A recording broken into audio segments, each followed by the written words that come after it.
All right. I love that piece of music. Thank you for choosing that one, Lady Rhea. It's really, really, really good. I like that. It sounds witchy and powerful. So anyway, I want to say welcome to everybody who's tuning in this Friday, October 9th. As promised, this month on Ancestral Eyes, we're going to have a wonderful setup of wonderful witches, starting with our special guest, Lady Rhea. Welcome so much to Ancestral Eyes. Thank you. Blessed be. Blessed be. And to Jean-Jerome, my co-host, once again, welcome. Boy, everybody tuning in. Welcome again to episode now 25 of Ancestral Eyes with our very special guest, Lady Rhea. Absolutely. I promised we were going to have a very witchy October, and since it's the season of the witch, I thought we'd start with Lady Rhea, and it goes from here till the end of October, if not maybe a bit of a fallout in November with continuing with some witches.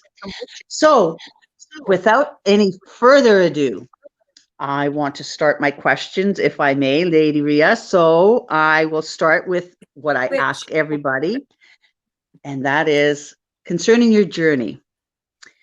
You have been in the community for a very long time, and you have definitely been an influence on a lot of people. You've written wonderful amount of books and on topics, everything from I got your latest book, the one on incense and oils, and oh my goodness, I love that.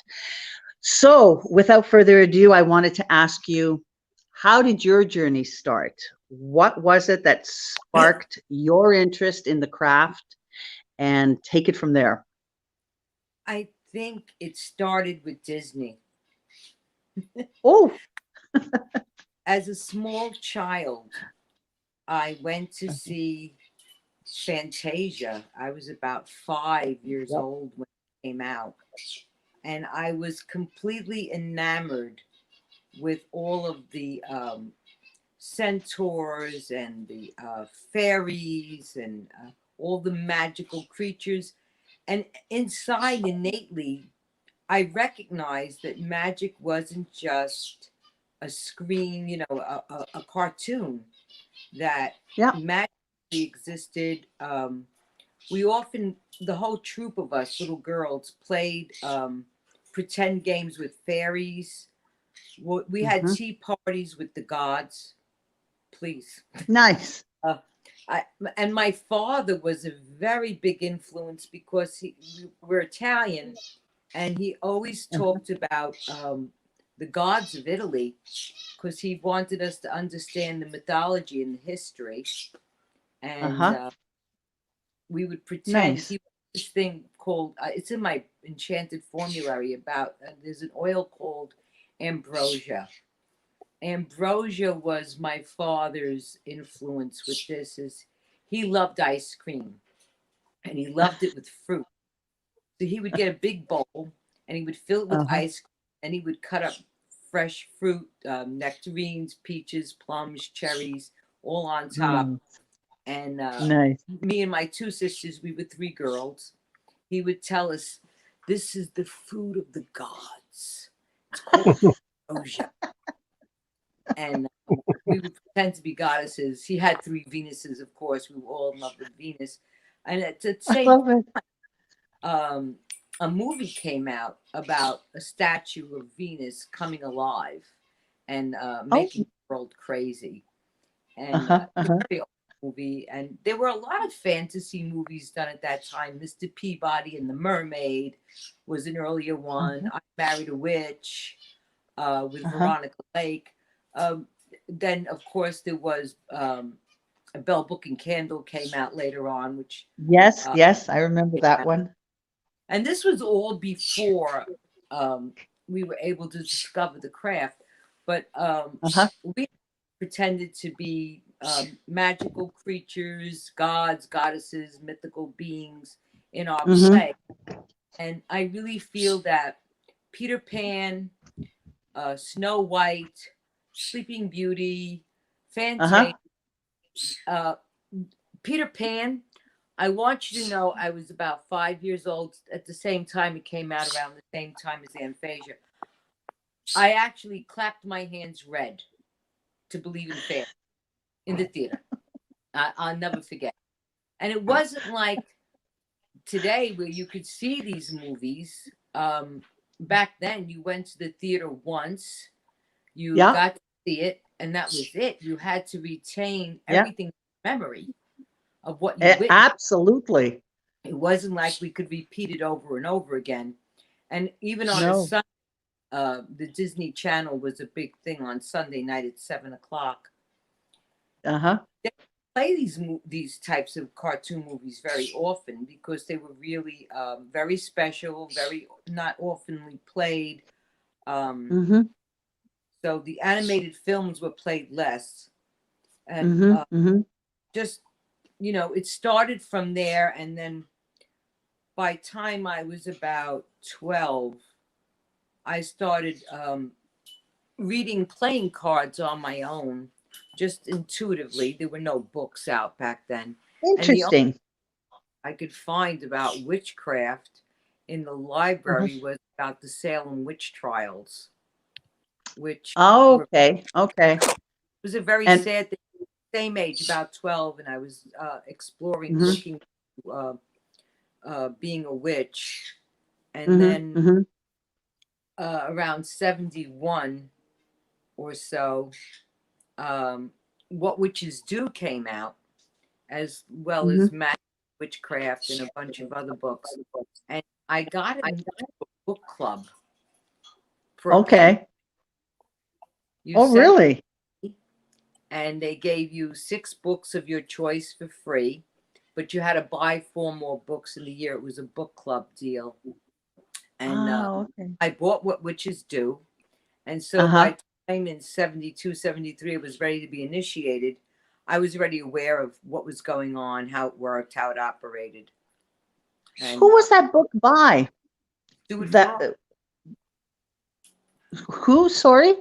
Stuart Farrar. Oh, yes, yes, yes. The Farrars, of have it. course. Yes. Yeah. And I my first book was Sybil Leek's book. So that was what I grew up with. Yeah.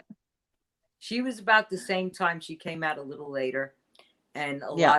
a lot of people were very angry about it because her Book of Shadows was very close to home, and they didn't care for that. Yeah. Yeah. But, No, definitely. and if Stuart Farrar wrote What Witches Do, it is so true to life, Mm-hmm. Mm-hmm. and they Mm-hmm. weren't written to give away the secrets or make a lot of money. First of all, nobody makes money on books like this. Okay. No, It's more they of do it from their heart, yeah, for the love of the craft. doing it to make the craft more exposed so that people like myself, here I am, a little housewife in the Bronx, Yeah, what witches do. Look at the exactly. We're curious. And you have that feeling within yourself. I think once you know who you really are, you start to gravitate towards those things, those magical things. You grow up that way, like you say. The fantasy. I remember doing very much the same thing as a child. Mm-hmm. I remember pretending I was a mermaid. Little did I know that I would In become the the bathtub. daughter of Yemoya, you know? My mother would say, "You're a prune. Get out. It's cold already." And I understand completely. Yeah, no, for sure. I definitely was. Now, so when you read that book, What Witches Do, and then you came to that part of your life where you were ready for initiation. I know, there was a lot of memorizing in, the steps, what to do, how to cast a circle, et cetera, et cetera. There was a lot of study. People don't realize that. But as you start to mature within the craft, I think we all start to form our own practice. So, at this point in time, I mean, given that you have been in the craft for so many years, and I would love to hear how you started up your business and what your daily practice then became. But please, by all means, fill us in on how you started your own store even. How did that come about? I love it. Well, I worked for the Warlock Shop in Brooklyn Heights. Was the first witch store possibly in the United States, or one of the earliest.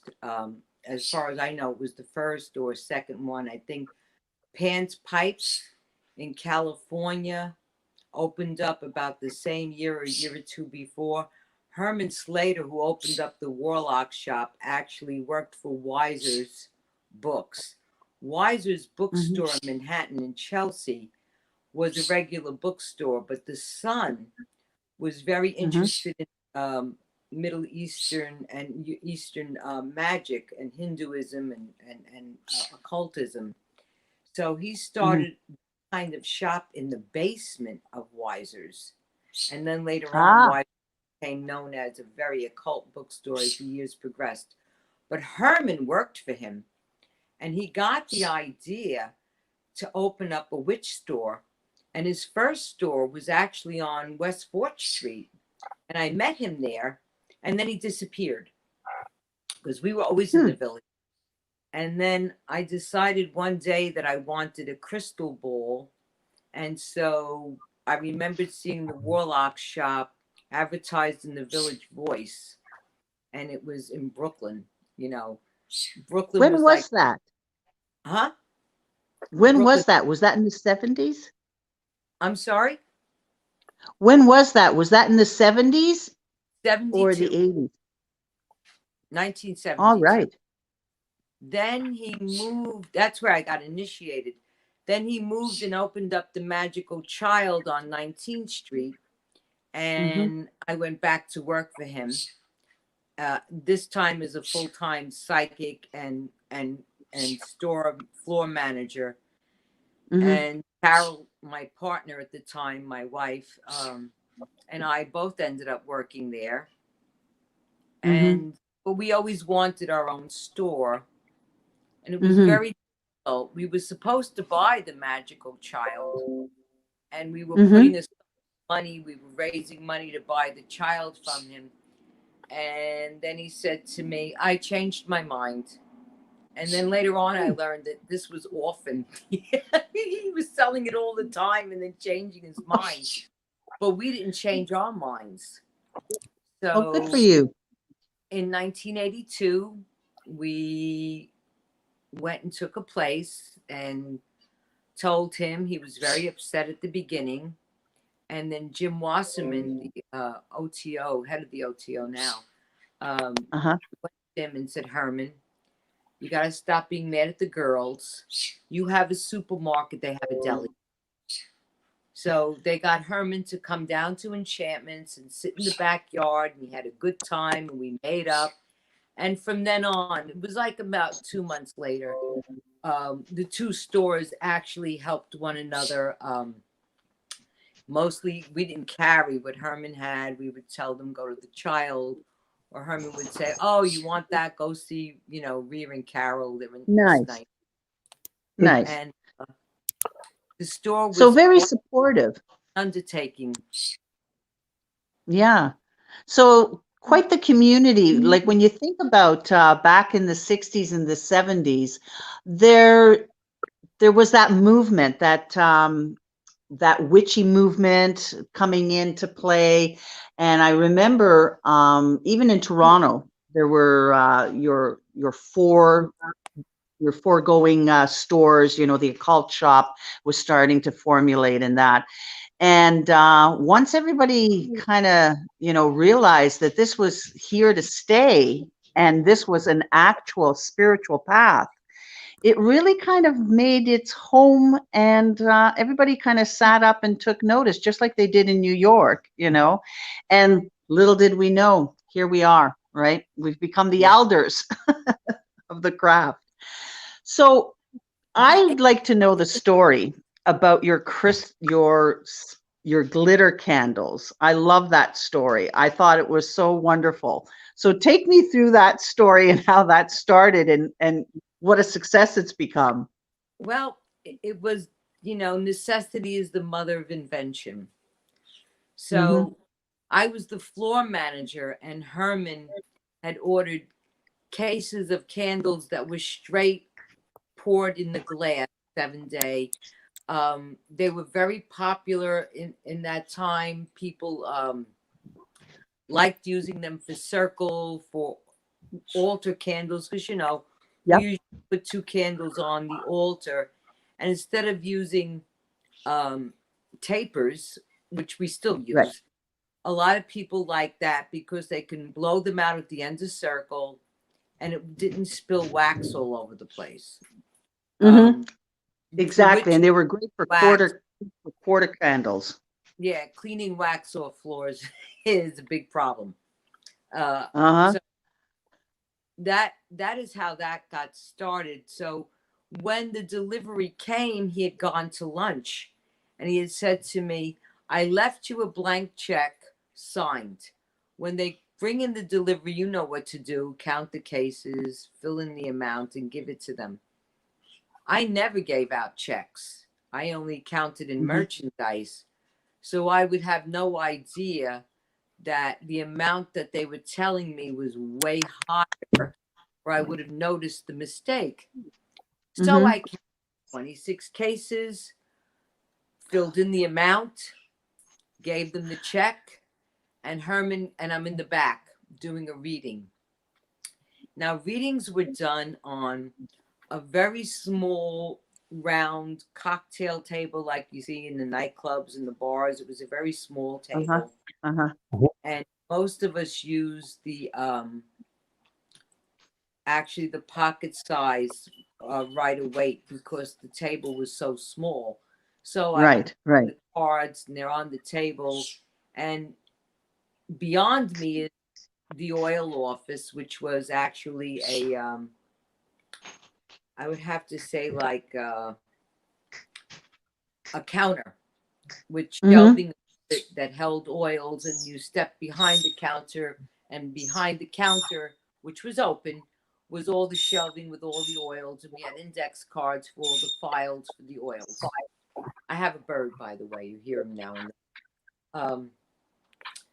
So it wasn't very private, you know what I'm saying? So you're sitting there while people ordering oils to try and, give this client personal attention, privacy. And all of a sudden I hear, "I'm gonna fucking kill Lady Rhea."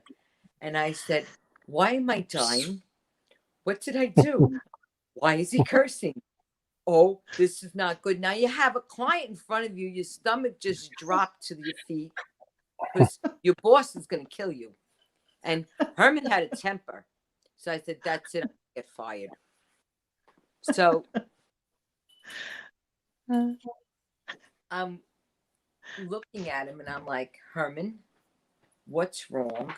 And he said, "You signed for pullouts." What's a pullout? Yes, the pullout candles, right? He grabs the pullout candle and starts shaking it at me, saying to me, "This, you Meshuggah abroad. This is a pullout candle." And I see the candle flying in and out of the glass. Yeah. Right then and there, it struck me because I had never seen these before. Uh-huh. Struck me. I said, oh, that's a large votive. I said, Herman, give me that. It was a green one. I took it back.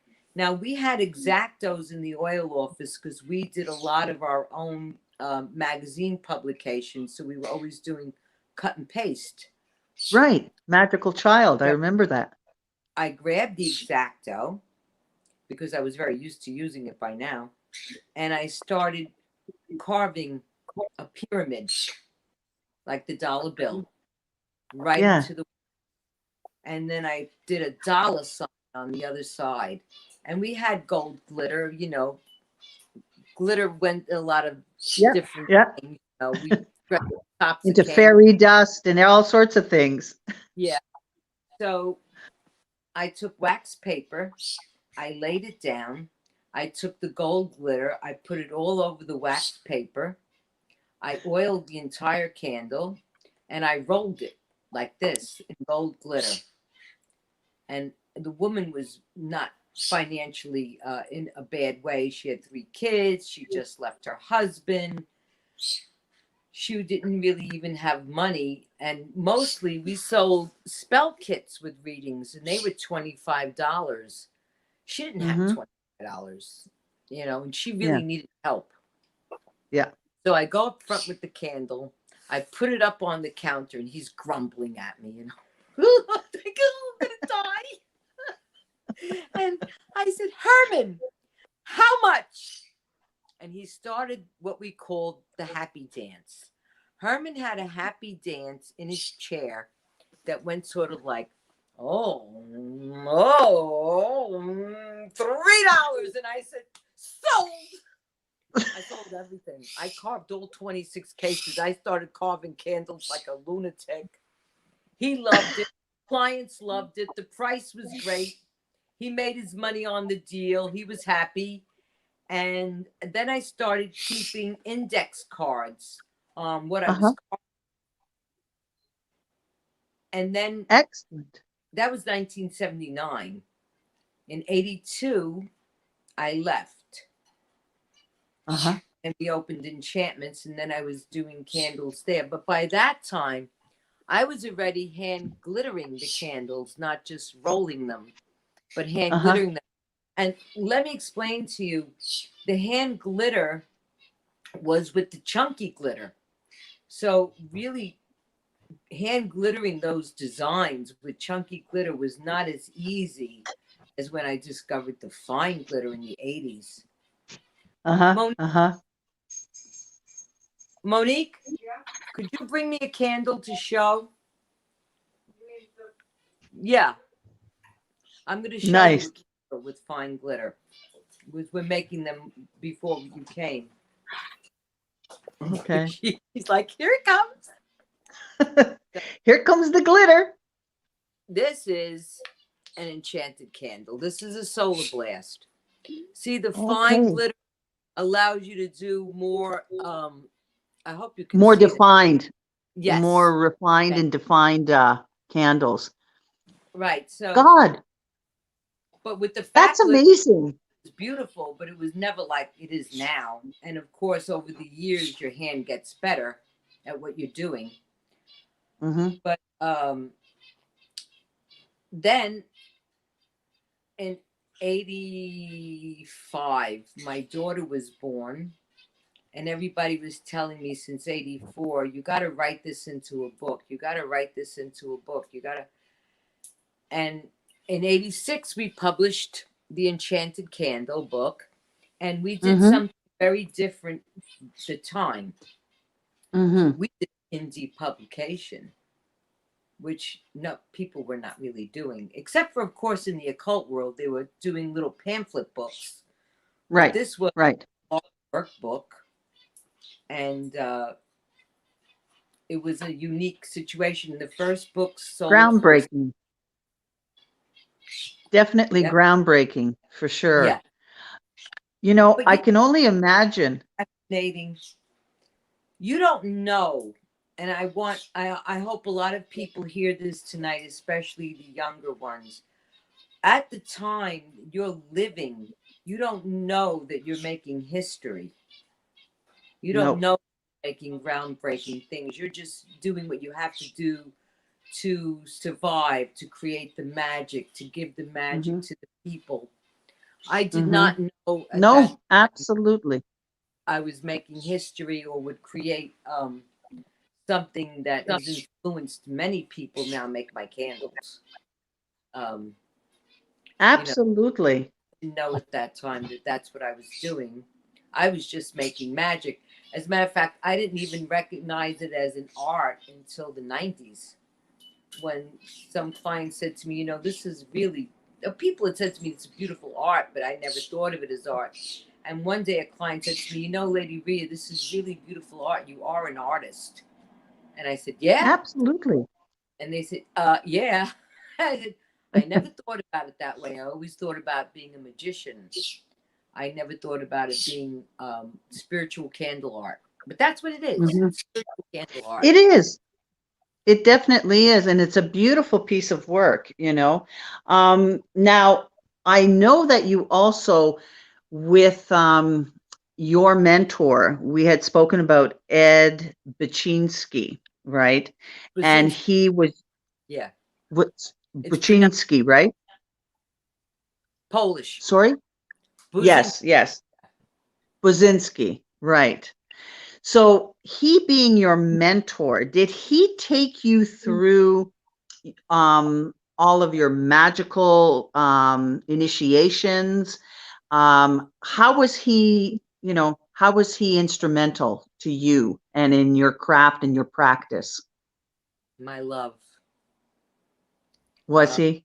He was my love.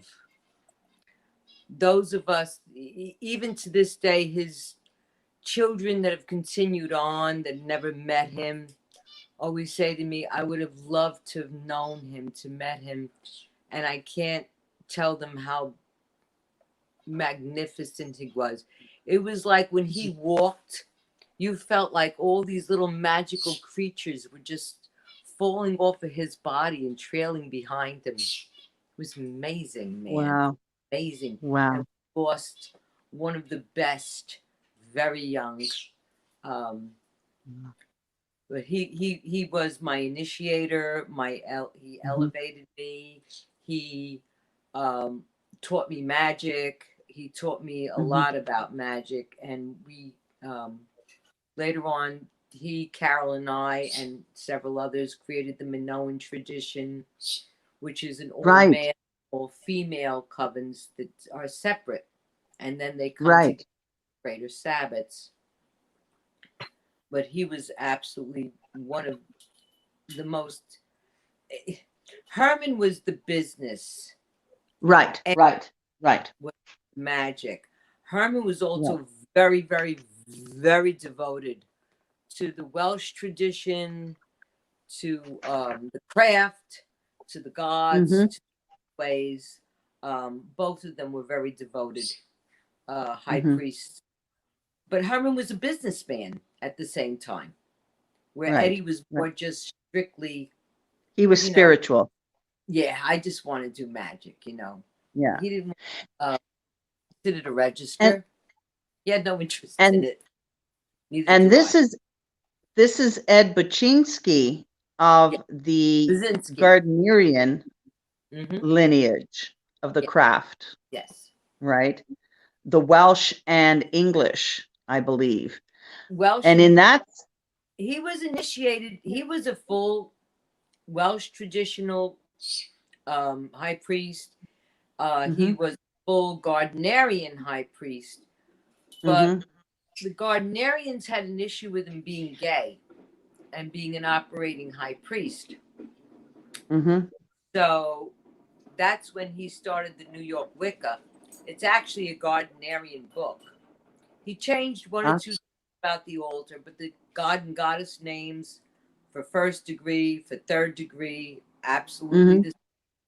I've spoken to many Gardnerians, both in the Kentucky and the Long Island line, over our lifetime, and compared notes. I've compared notes with the Gardnerian books.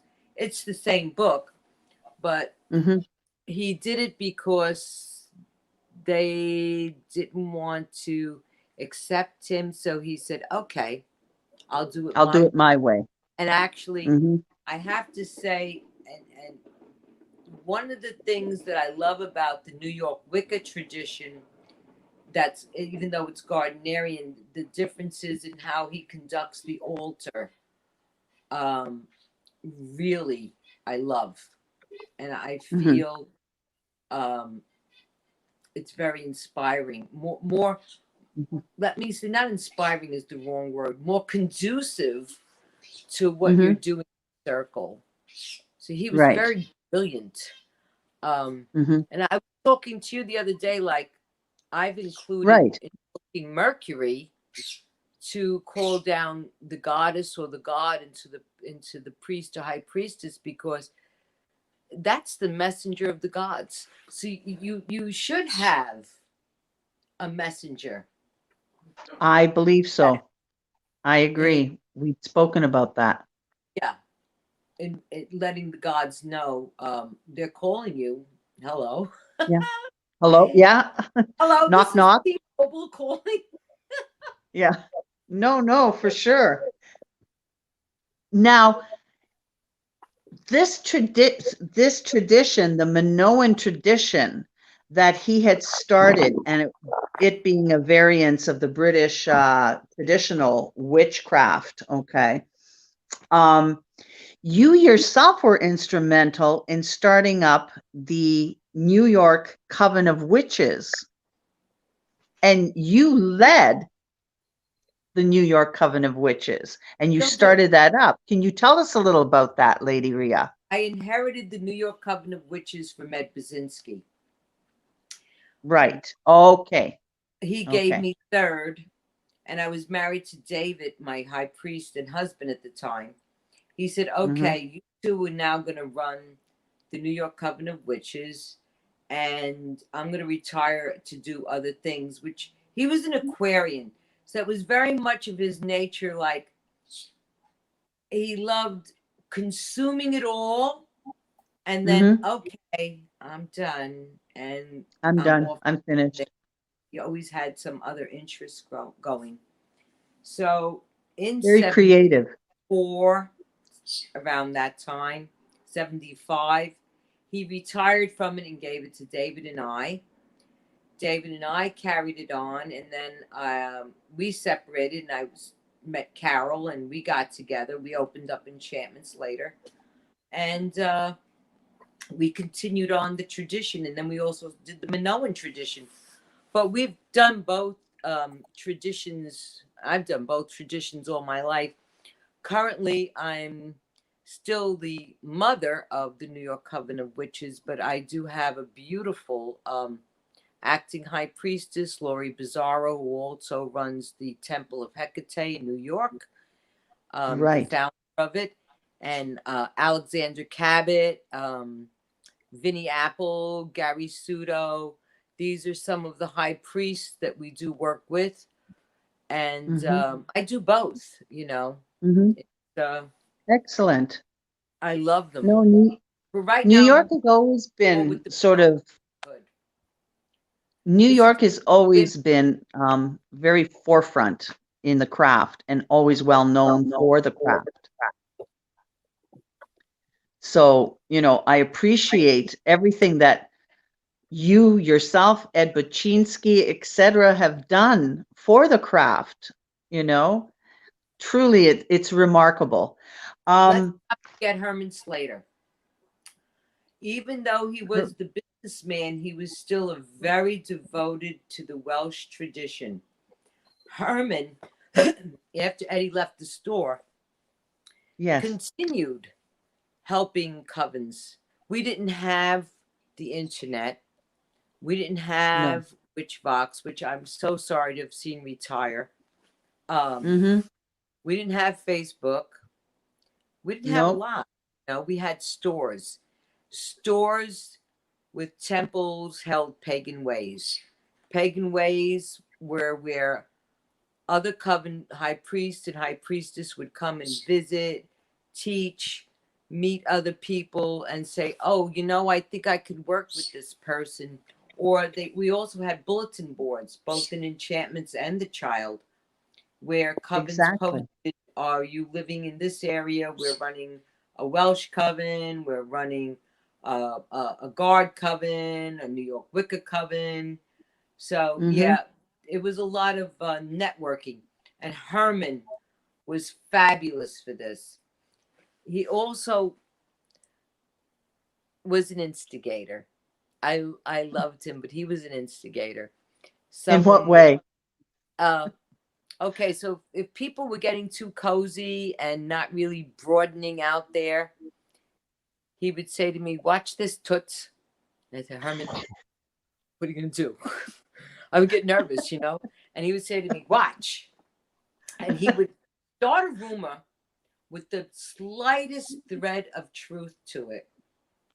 I would say, "Herman, that coven's going to have a fight. It's okay, dear. They're getting too comfortable. Craft's got to grow." I was like, and then he even had a sign. It said, if you heard a rumor, it probably started here.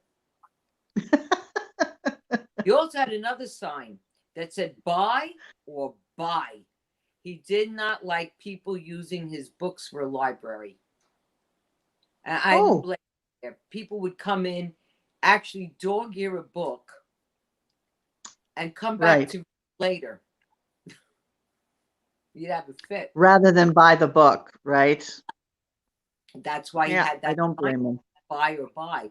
Or they would come in and want to ask 3 hours worth of questions to try to work. Just because I'm sitting here doesn't mean I don't have work to do. You know, I might be doing paperwork. We might be doing any number of things, or might just be relaxing. But people would come in and they would like, yeah. And he would be like, "Buy or buy." I could never do it. Good for him. Good for him. I mean, one of a kind. And goddess bless him, he was the creator of so many covens in New York. Besides what Eddie, he got covens together. He was a networker. He would call up and say, you know, "Hey, what are you doing? I haven't seen you in a while. You know, I have this great person came in the shop. I think you should meet her. She'll make a fabulous priestess. Come down." Herman was a networker. A lot of covens happened with Herman. I love it. Yeah, I love it. He was a magnificent man. Lord Gwyddion and Eddie was Lord Gwyddion, and I loved them both. But the best thing about being in circle with Herman, see, in New York, the New York Coven of Witches, our music was Carmina Burana and still is. If I hear Carmina Burana, like you notice that music is used in a lot of commercials, right? The minute I hear it, it's in my mind because I'm trained to it. I've used it for 47 years.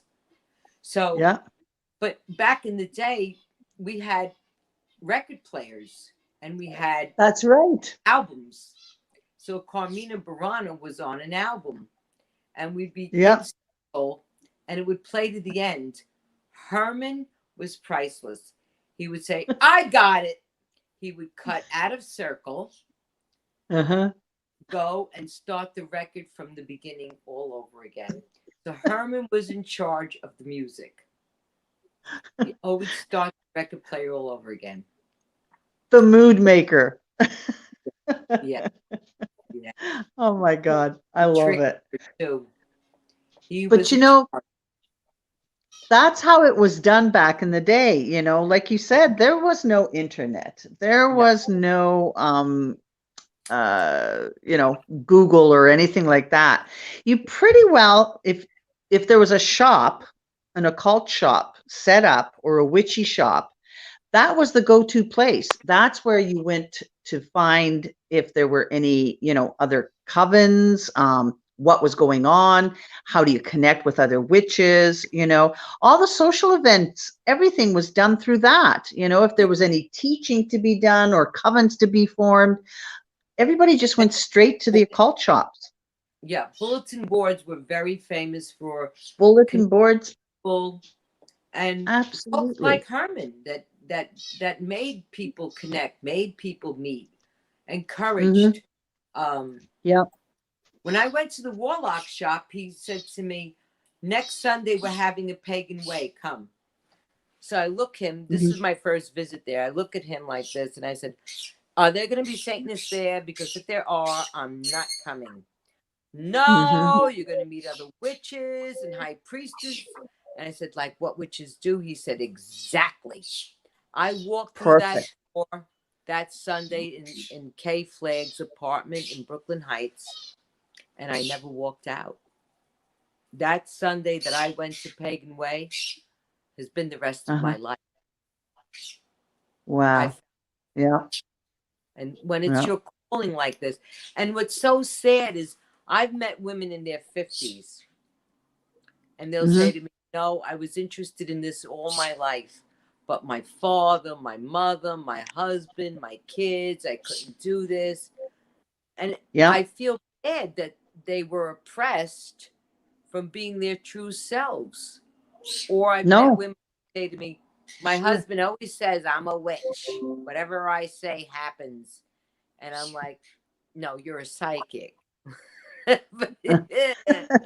Being a witch is a whole nother story. Yeah, it's got its own set of rules and all its own kind of magic for sure. I just wanted to address Melvin. Hi, Melvin. He's one of our regulars who tunes in. We're gonna answer some of the questions of people who want to tune in, and then give Jean-Jerome a chance to speak because I know he wants to ask some questions or to do a comparison here. But Melvin, I'm just going to read this out loud. This might be a dumb question, or perhaps you already answered, but what is a covenant, and does one have to join a covenant to practice the craft? It's actually, the word is a coven, C-O-V-E-N. And a covenant, well, I don't know. I mean, do you form a covenant? You could, but basically, this is... They are a covenant of people, you know. But absolutely, I understand what he's asking, and it's okay. I'll let you address this. A coven Lady Rhea is the group of practitioners that are led by a high priest and a high priestess, a male and a female, or a female usually, and it's done through what we call initiation in traditional British witchcraft is initiation. Initiation is kind of similar to a frat covenant or a sorority, but it's not a joke. I'm sorry. No. It's a joke. It's very serious. It's a transference of awakening the God and goddess within you, because we believe in a male and female divinity, and it's the transference of magic from one person to another that awakens. It's an awakening. And it's that energy, that quickening within ourselves. Right. It's a training so that when we gather together as a coven for worship or to perform magic. So if you go to a church and the priest is doing a healing mass, a coven can gather together to do a healing ritual. Absolutely. Gather together, we do mostly just for general worship, and any acts of magic might be personal within the coven group. So let's say Mary is in the coven and she's going for a new job, and the coven gathering together for circle at least twice a month, new moon and full moon, will perform magic, all right, which is a training. It's Book of Shadows, how we perform it. And we will do it for Mary so that she has better odds, boosting up her ability to get the job she wants.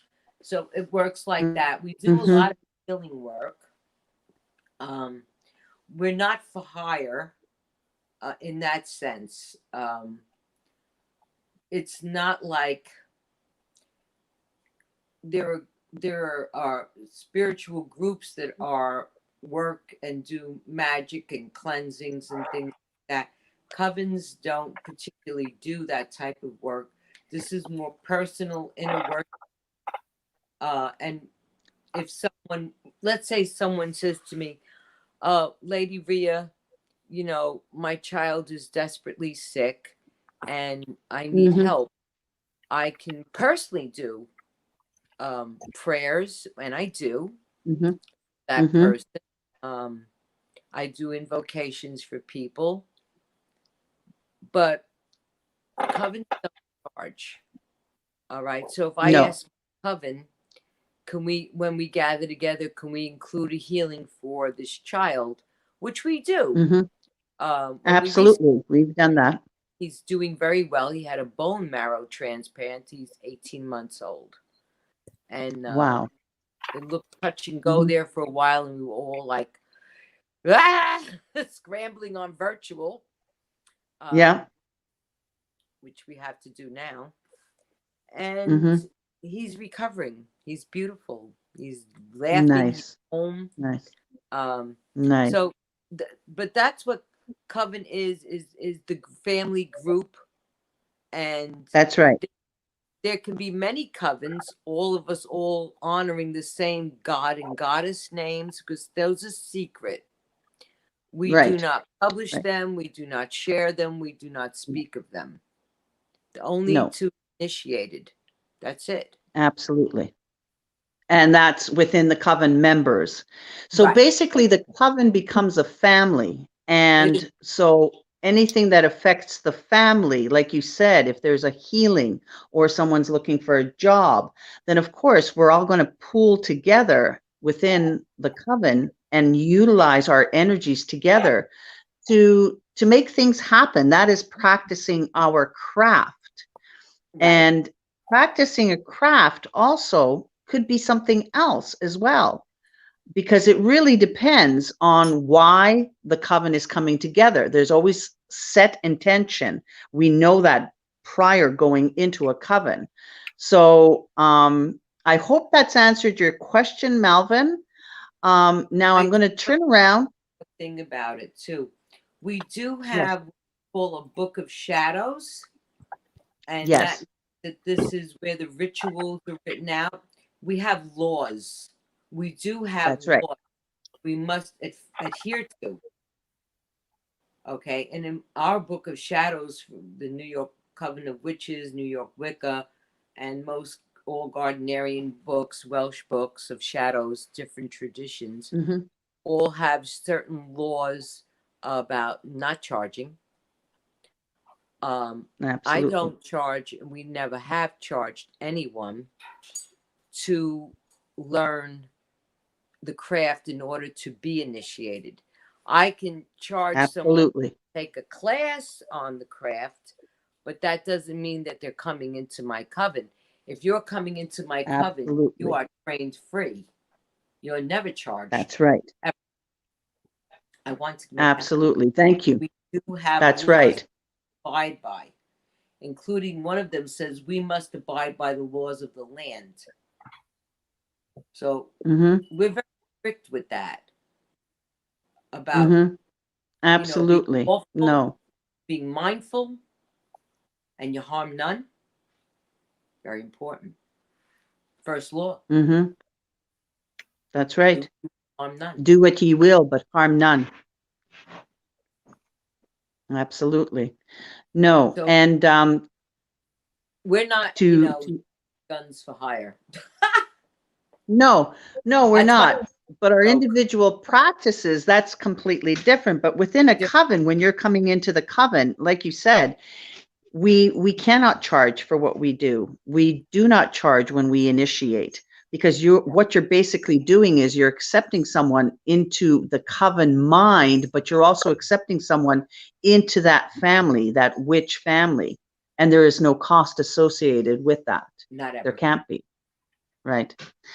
So I'm going to move to the question that Claire has posed to us here. How big can a coven group be? And does this vary among the various groups? Well, I know traditionally it's supposed to be a coven of 13, but many times it doesn't come up to that amount or to that number, right? There isn't one specific, although we like the number 13. But again, when you're thinking about the balance of male and female within a coven, right? The High Priestess, she's usually like a standalone. So you have 6 males and 6 females.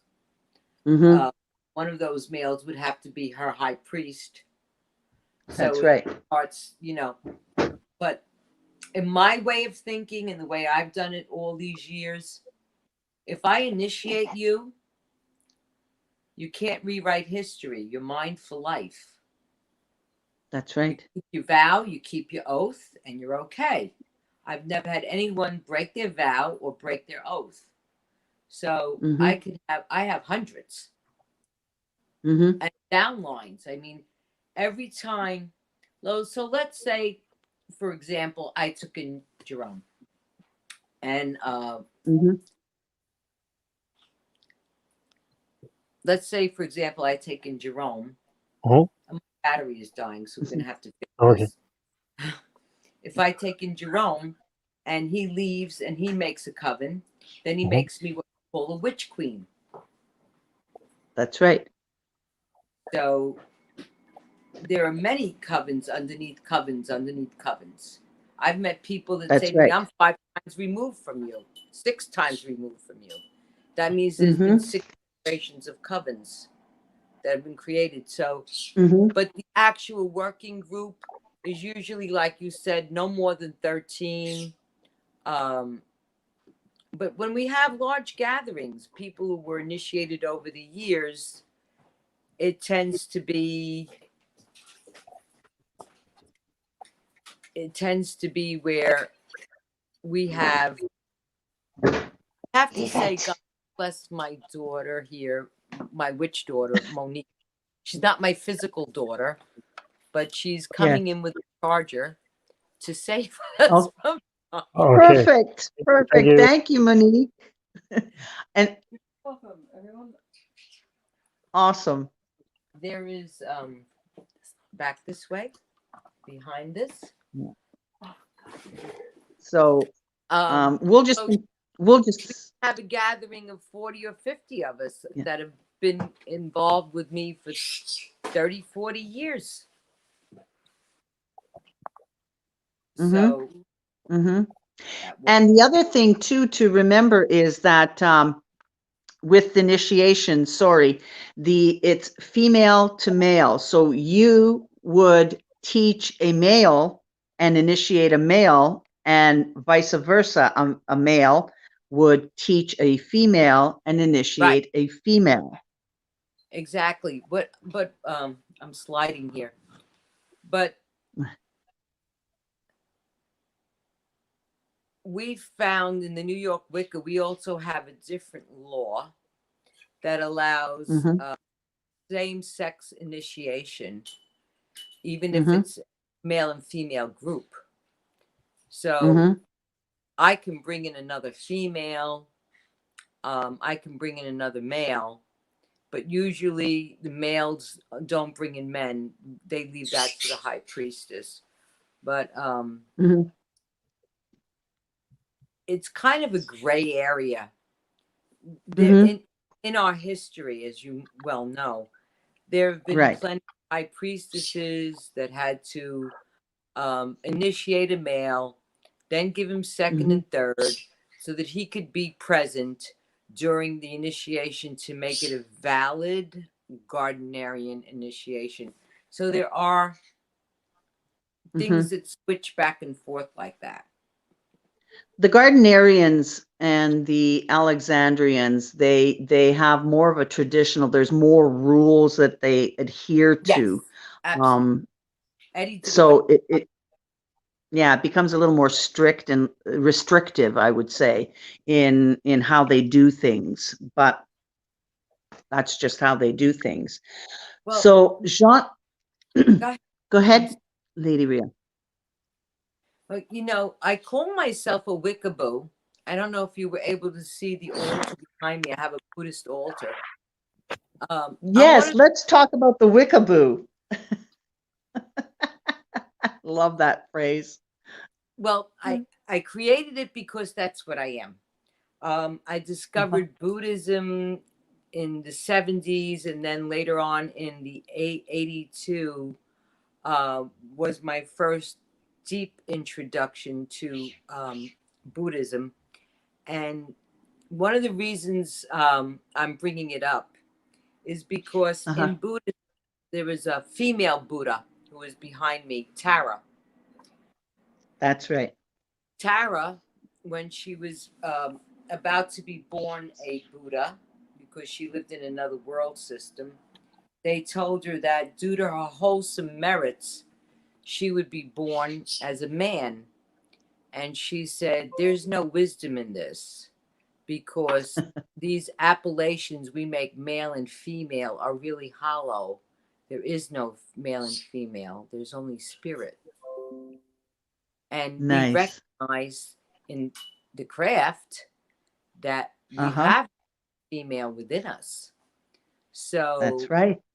this is one of the reasons I'm trying to center myself here. This is one of the reasons that I'm sliding again. I'm sorry, folks. That's My all foot right. planted here, so my chair keeps rolling off. But this is one of the reasons that I like Buddhism, because it's all very based on principles of Spirit. gender are not as important as the practitioner is. And Absolutely. in New York Wicca, we recognize the male and female within. Not that I'm pulling the Absolutely. God down on myself or any other female. No. We don't do that. No. But We she's have to trying to figure recognize. and I don't roll anymore. Goddess bless Monique. So yeah, so we but and one of the reasons I love Buddhism is it's very fast. You know, if it's very powerful magic, and if someone calls me up, like we were talking about healing before, Right. to do Right. healing for someone in the witch tradition, I have to make a circle. Yes. To do healing for someone in using the Buddhist practice, all I need to do is mantra and focus, which I do often. Mantra every day. And I found them very linked, very similar in their ways of thinking about magic, because Buddhism actually has a very magical practice to it. It's it's a magical order, especially the one I'm doing now. As I've progressed, last few years have taken up the Bumpo. Right. Right. Which is a shamanic order of Buddhism. It's very powerful, and I've also always been practicing with Ninapa, which is the traditions of Tara, the female Buddha, which I named my daughter to her. And also, I love it that Tara is where the kings of Ireland and the pagans were. Exactly. I love that correlation too. I think that's pretty amazing. So now that just brings me to asking you, what is your daily practice? I mean, I know myself, after, going through initiation and the teaching up until that point and the memorization of so-and-so, it really comes down to you as an individual witch and what it is that you yourself practice, and you start to focus more internally rather than externally, including your brothers and sisters in the craft. So could we talk a little bit about what is your own individual practice? My own if individual it's not going to practice, give any secrets away. wake up every morning and hit the Mhm. floor running and talk to the gods. I talk to the goddess and the god every Mhm. morning. I found that some of the greatest magic is the mercurial, the communication. The gods listen. Mhm. We need to speak and not whine. Speak. Whining, Mhm. they go like this. Mhm. They don't want to hear it. Speaking to them, saying, "Listen up, you know. I need to pay Yeah. the rent month. Let's get jiggy with it." Talk to Yeah. them. Just really talk Ab- to them. And yep. I talk to them often throughout the day. Mhm. One of the reasons I speak to them throughout the day is because I want to also offer always gratitude. Like when I name Absolutely. my garden, my garden's name is Opus, which is the Roman Rhea. And the Roman Rhea, Opus, is opulence. So I named my garden Opulence. And it flourishes under the name Opulence. I love Uh, it. you know, so yeah, it's the uttered word. Chant the spell Yes, and it be is. is a It phrase to have, correct? So the if you're spoken chanting word. or singing or talking to deity and talking to spirit, it's going to hear you. It knows you're recognizing them, honoring them, and always, always, always, always, always gratitude. Thank you. Thank you for everything I have. And I thank them I Absolutely. don't have. I don't have stress today. Thank you. Mhm. Absolutely. Absolutely. So Jean-Jerome, I'm going to catch your attention there. I know you're Mr. Technical there and lining up people's questions and everything, I am but taking notes. Which I you're thank making you notes. Okay, for. I am I taking love notes it. for questions. So Okay, I'm ready. so Jean-Jerome, I'm going to let you ask a few questions. Well, thank you. Thank you. Thank you. Lady Rhea, a question. I think I'm echoing a question from one of the viewers. Um, because I think we have a lot of people watching us that come from different traditions, very broad traditions. Some are, as you mentioned, are mediums. Some are, Risha for worship in Love mine.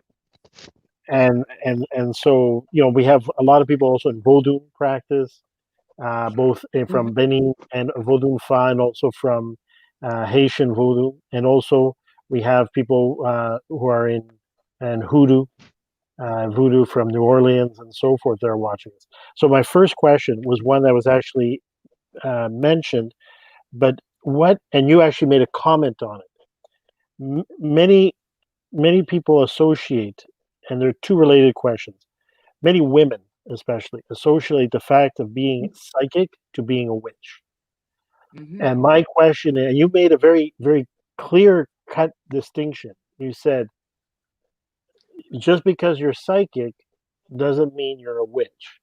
That's right. And I think Mhm. coming from someone of your history, reputation, hard work, and giving to the community, I think it's very important that if you could, for the people tuning in, if you could describe the difference, and you know, as a woman, and also as a witch, and also with your own psychic gifts. What is really, in your estimation, the difference between being a psychic and being a witch? Where do the differences really draw? Well, I think we're all born psychic. I Hmm. think Mhm. that we lost over time. All right, look at the Aboriginal people. Someone's lost, they know, and they know where to find them. Hmm. That's psychic, okay. That's being in tune with the universe. I think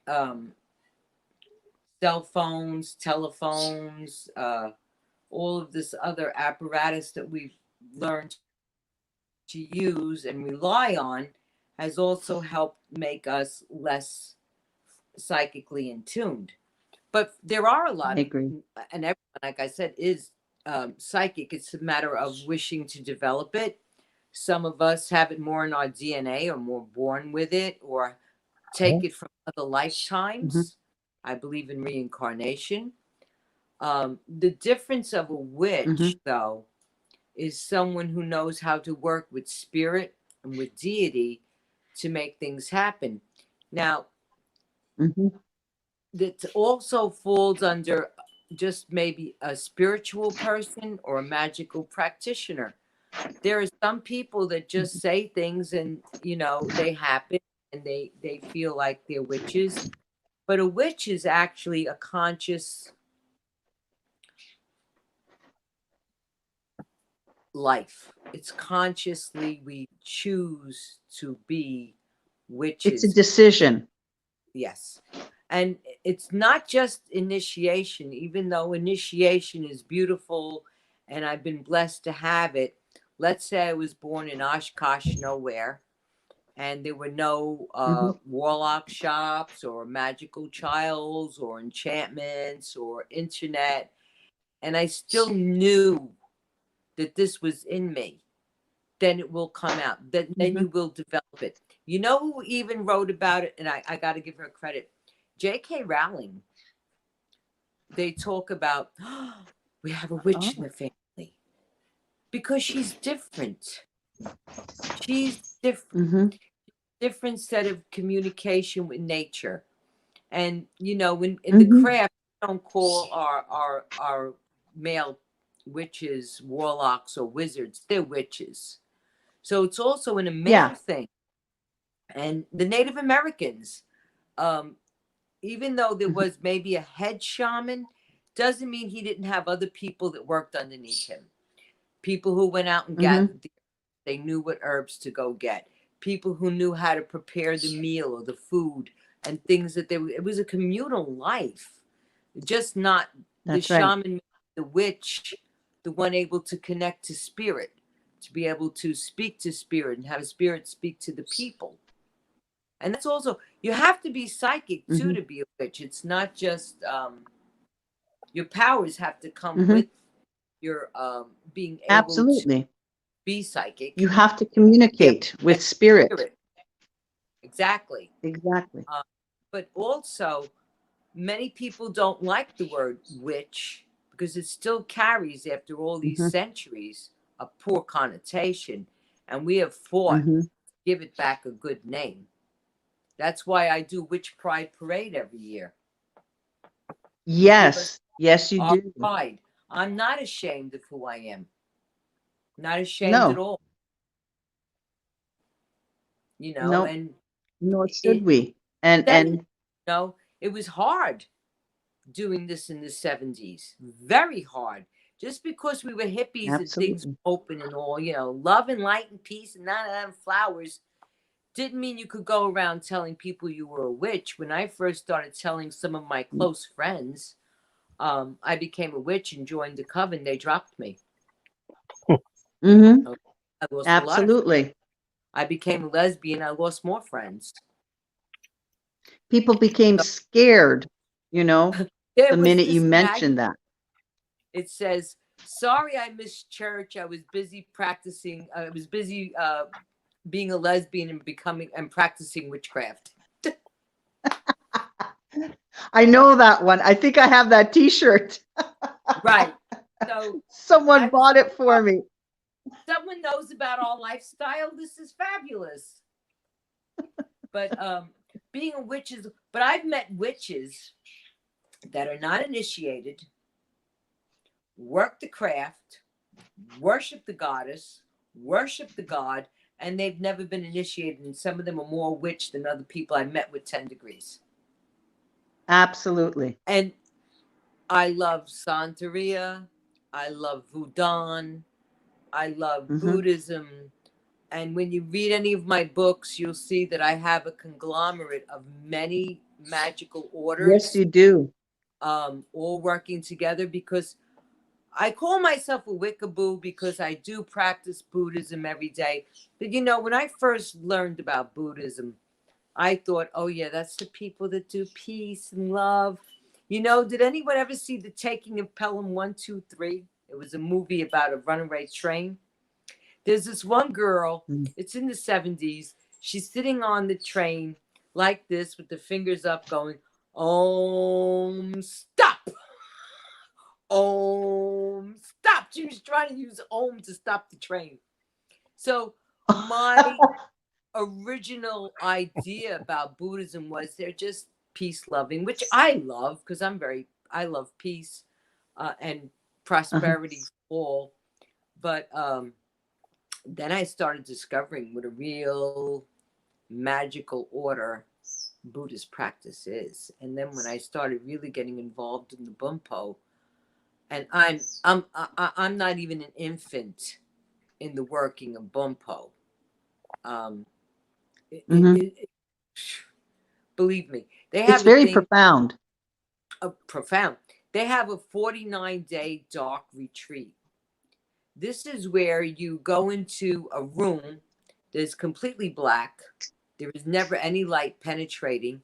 A curtain is put up over the door so no light can penetrate. Food and water is slid under the door and very little of it. And for 49 days, you sit in this very dark black room in deep meditation. And there's a huge amount of time and preparation before you even take the 49-day retreat. And in the darkness, they begin to see actual physical apparitions. So, like I said, I'm not even in this. I have been blessed by being taught by Rinpoches and Geshes on because of who I am. They've taught me magical practices, mantra, deities, the difference between a Buddha and a Yidam. The Yidam is a deity. A Buddha, it was once a living person. And excuse me one sec. My dog is giving me problems here. Oh, how cute. The baby. No, not really. Lay down. Oh, Lay come on. He's our fur baby. Oh, because the other dog sat on her toy. Okay, I see what the problem was. Sorry. Sorry about that. Oh, baby thing. Stashu sat on Zola's toy and she kept trying to go around and she kept moving my table and moving me because she wanted at the toy. Sorry about that. Technical difficulties. Okay, Jean-Jerome. Sorry. Fine. I hope you find the smoke. It's not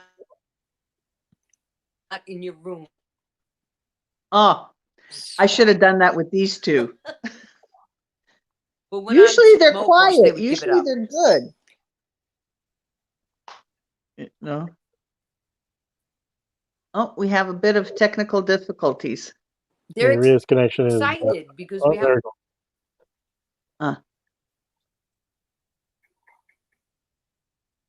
Okay. Oh, and we lost her. A little technical difficulty there. Yeah, just like me with my dogs here. But anyway, sorry about that, guys. Yes. So anyway, Jean-Jerome, you were saying we have a bunch of questions lined up for Lady Rhea. And you yourself making the. Sorry, go ahead. I do it. Yeah, I've got. Oh, there she's coming back. One sec. Give her a sec. Okay. Device is not connected. One sec. She's trying to make her way back. There she is. Coming back slowly. Plugged in. There we go. All right. Welcome back, Lady Rhea. Hi.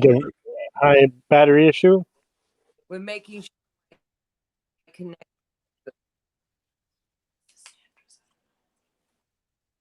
Yeah. Hold on. we'll give her a moment. I think that that's going to Yeah, work. yeah, Hold on that's a the correct second. connection If should you correct could- itself.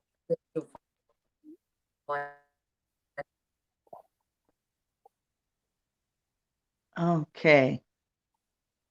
Give her a moment. Yeah, So, she's just having, I think maybe a battery issue or reception issue on her end. yeah, could be a reception issue or battery here. All right. So, Yeah, no, I've got um, a few, quite a few questions, but we'll wait to give her a chance to come back. It's been very mhm, revealing. I think a lot of people are tuning in, and I'm sure there's a mhm, lot of pent up questions as well. mhm. No, for sure. Absolutely. Especially when we have the witchy season and we get to speak to a lot of witches and Right? get some questions answered, because it's not Um, every day that we get. Hold on. yeah, Go ahead. Melvin said, if I'm not mistaken, being called a warlock isn't a good thing. They're deceivers and oath breakers. Absolutely. That's right, Melvin. Traditionally, British traditional witches, we do not refer to our male witches as warlocks. It's become kind of, I would say, acceptable in American circles, but in traditional, no. And you're right, they are. They're considered oath breakers. When you're warlocked, whether you're male or female, that means you're bound and excommunicated from your circle, from your coven. And that's a big deal. It really is. So And it's that's almost like referred an to as outcast, warlock. an outcast. Yes, Right? absolutely. So when for me, it's always hard to stomach when someone calls themselves a warlock, um, because being you know having gotten, I would say, raised in a British traditional tradition, utilizing words like warlock really, it doesn't sit well with me. So I just don't feel comfortable with it. But that's me. That's how I look at it. Anyway, According what were to you? according to Dictionary Old English, werloga, meaning a traitor, a scoundrel, a monster, a devil. Absolutely. So yeah, good comment there, Melvin. Yeah. And So, it's interesting because as we're waiting for her to come back, she reiterated again that in witchcraft, and something you often speak about, Teresa, within the coven and within the traditional witchcraft, British craft, there's a lot of emphasis placed on the word, on what you say, on the power of the word. Very much like it in is. Ifa and Orisha, they have what they call ofo ashe, the ability to speak and to make manifest, something Absolutely. together with not just doing the ebo or pulling together the ingredients or having the incantation, but having the ashe, the power and the clear purpose when you speak, Hmm. and being able and Hmm. having it heard and picked up by the divinities or the entity that you're working with. Absolutely. Because your word is what you manifest when you chant. A lot of, I wouldn't say, I can't speak for a lot of witches, but you'll see if you ever pick up a book on witchcraft or anything, there's a lot of words in rhyme. And it's not that every witch Mhm. does that. It's just something easier for them to repeat. So it becomes almost like a mantra for the manifestation to actually take place. Well, it's the same So, thing. It's the same thing. It's the same thing in Ifa, right? Usually, whether it be the Ofashe, the incantation, or in the case of an Odu Ifa and the Yoruba, the Esifa, they use rhyme or mnemonic messages and structure in mhm, order to remember, in order to be able to mhm, recall those mhm, words and that story or that narrative mhm, at the time of working or doing their ebo or magic, right? So, mhm. But and it we're also becomes a Back. mantra and you're back. and we're back. we were I'm sorry. we were just We No had to worries. go and charge it because the phone just died.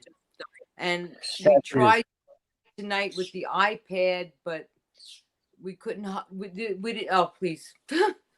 Yeah, don't worry. Yeah, No, not a I problem. not a hear you. problem. So I it- totally hear you, it lady. off. So no, we were just I- having a quick interlude in terms of conversation regarding the power of the word and how terminology or words are used. In Yoruba, we say ofuashe. The power of the word or incantation is very important when you're doing ebo, right? Being able to recite, uh, the words in a way that to give command of something taking effect, right?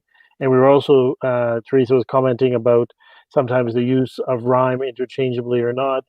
But in Yoruba, SA5 has a series of rhymes and repetition.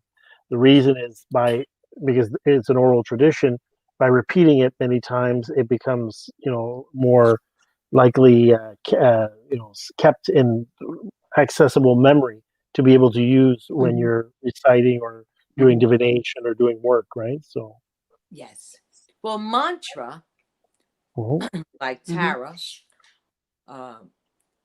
is repeated 108 times, which equals a 9, which is a completion of a cycle.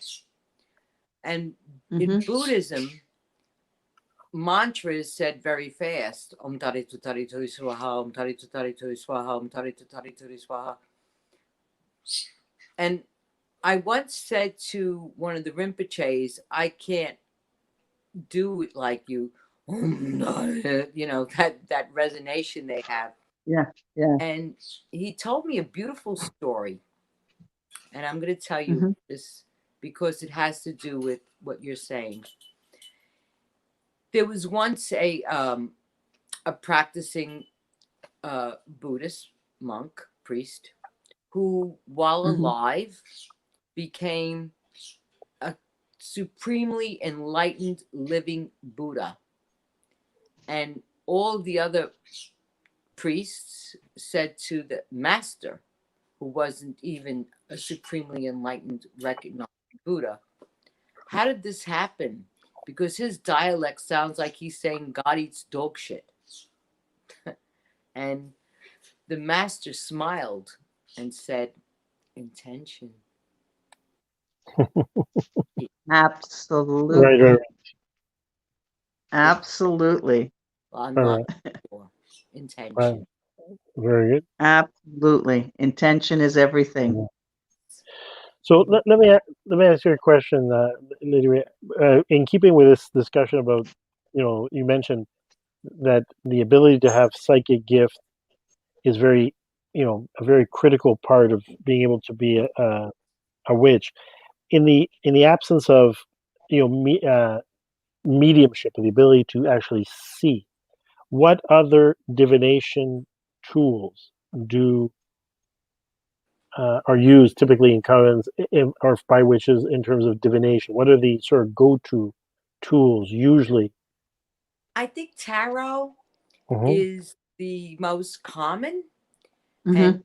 it's and I'll tell you why. Because the tarot were actually sets of pictures that were used to awaken the intuitive powers.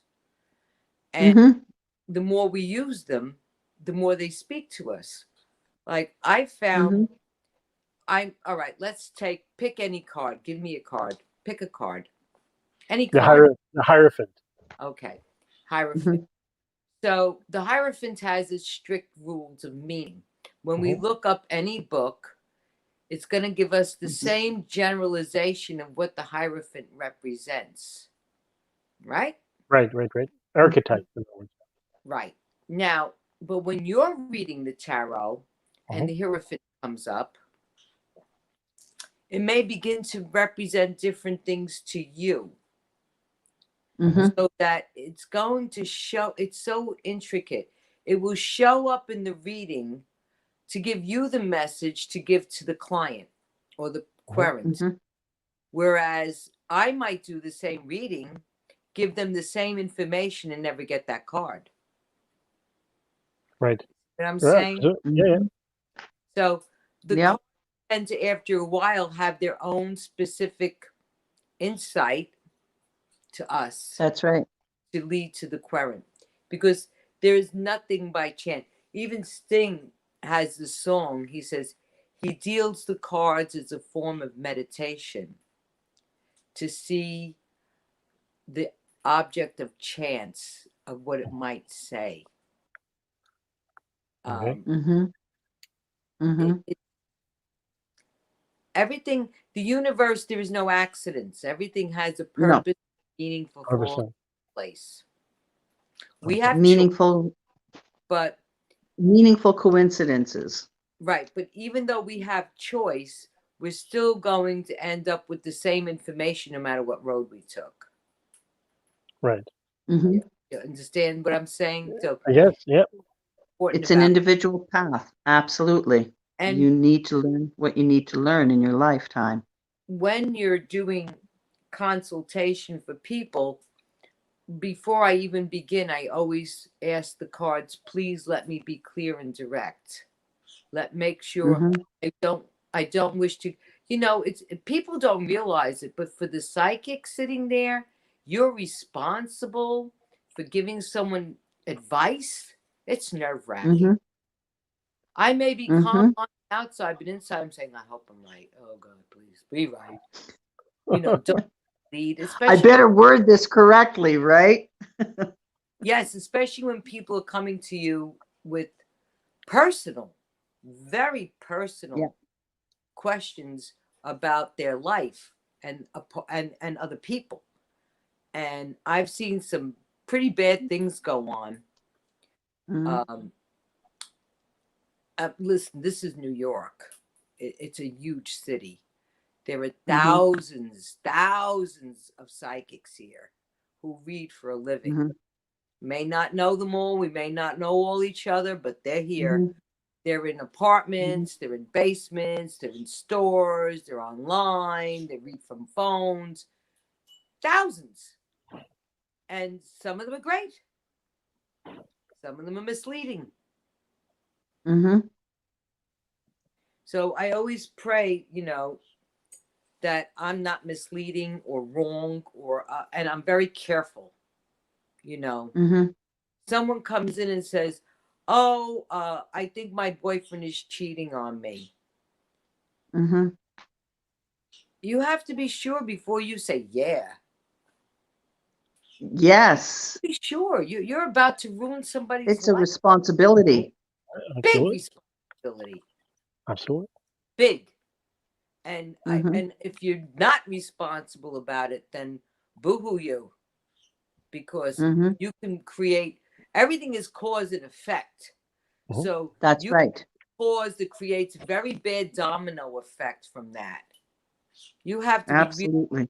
sure about what you're speaking about. And if you're not sure, say, I don't know. There's nothing wrong with saying, I'm not sure. I'd rather say I'm not Absolutely. than screw somebody. Absolutely. There's Absolutely. a responsibility here of a person's life, and they're coming to you. Mhm. You should be really very sure and very responsible in your answers and your actions, how you advise someone, what you advise them to do. Mhm. That's right. No, I totally agree. Right. We get paid for So, our time, but this should not be a money-making atmosphere. Even though I get paid for my candles, I get paid, but mhm, it's a physical thing. I'm that's making right. a physical piece of magic, a talisman, a Mhm, living talisman. I'm either going to light it for you or you're going to take it home and light it, but you're going to take a physical talisman. that's right. Now, Melvin wants to say here, I very much agree with Lady Rhea. I've been practicing the tarot, and while knowing the base meaning helps, I think your own intuition takes over, and the cards take on different meanings depending on the reading being conducted. Absolutely, Lady Rhea. Mhm. Thank you, Melvin. Yep. We're kindred spirits. So let me ask you a question, Lady Rhea, and I'm sure many people tuning in will be interested in that. You're having lived most of your life and having most of your spiritual activity and work in New York, and especially the time period that you've been in New York doing the work and practicing the craft. And you've alluded a few times of having a great interest, great friends, and great feeling towards Orisha and the Ifa community. What has that been like, really? Like for those tuning in terms of the relationship between Orisha, Ifa, and New York as practitioners. As you say, there are thousands of diviners. Let's not even say psychic, diviners, psychic, whatever you want to Mhm. call Oh, it.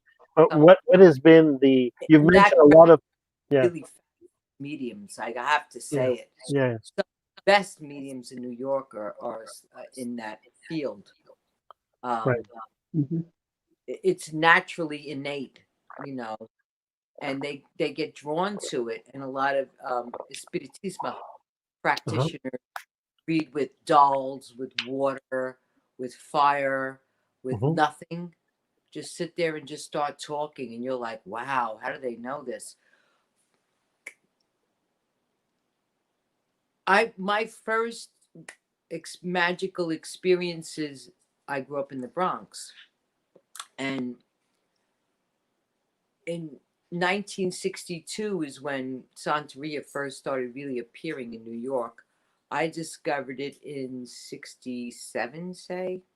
right, Uh, there was a store called the Bronx Village Shop, and okay, she was selling the popular earrings of the era, you right, know, right, because in prior to the long earrings, we mostly wore little studs, or if hoops, you know, you were like trashy at that right, era. right, right, right, right, right, Um, so here she had the peacock feather earrings and the long right, filigree earrings, and she was Puerto Rican.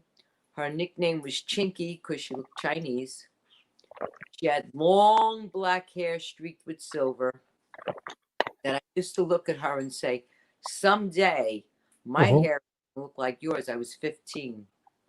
Um, it went beyond her, obviously. uh-huh, But I was enamored with her. And one day she said to me, come to the back. So I went to the back, and in the back of her shop, she had a storage loft with a right, ladder. She said to me, go up the ladder.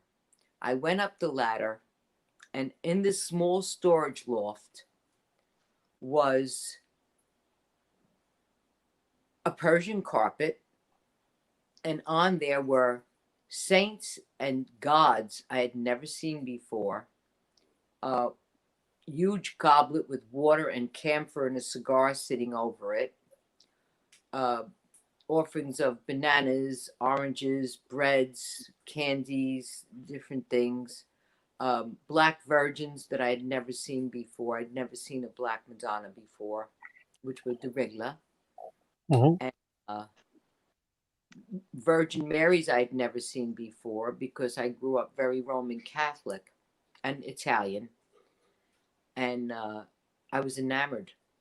The minute I seen it, I said, "This is home. This is familiar to me." Yet I uh-huh, had never seen anything like it in my life, and that started my progression into learning about saint worship and magic. And then later on, in my 21 or so, I found the craft. uh-huh, Uh, but I have been in love with Orisha from like age 15. And Mhm. I do teach the difference to people um, because Mijin Gonzalez Whipler wrote that fascinating first book on Santeria, which broke all records. Um, Mhm. and having I been know the book. involved with Santeria and Santeria practices and practitioners and tambours and all that, um, I've learned a lot. I was never crowned. I was Mhm. given beads, but never crowned. And one of the reasons is every time I tried to get crowned, the Babalao would drop the letter and would say no. And I would say, but why? And they all gave me the same answer. There's like 5 or 6 times I tried. And they all gave me the same answer. They said, the Orishas love you. You've done this before, and not in this life. You're Wicca, you're a witch, and this is who you're supposed to be. And I'm like, yeah, you're right. No. But I understand all the practices, but I want people to understand there's a big difference between Right. being an initiated and crowned and being a the Orishas love worship. They'll take worship from everyone. The gods love worship. They're gods. Of course they love worship. We make shrines.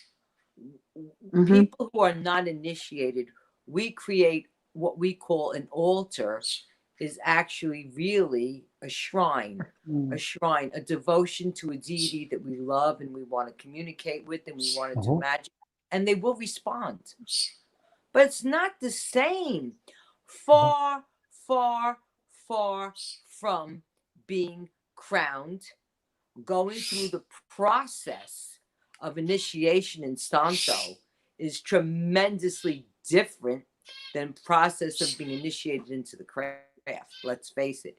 If you've been initiated into Ifa, you know, and you've been initiated in the craft, you know what I'm talking about. There is a tremendous, just the preparation, the food. And, you know, when they talk about sacrifice, well, you know, unless you're a vegetarian and really a vegan, don't talk to me about sacrifice, because it's easy for me to go in the supermarket and buy that steak, buy that oxtail, buy that goat.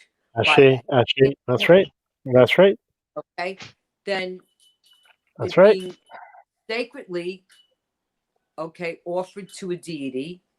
Then the days of cooking and preparation that go into it, the songs that the women sing while they're preparing the food, there's a big difference. Okay, so no, they don't just kill animals indiscriminately. That's correct. They're prepared for a feast. Like that's right.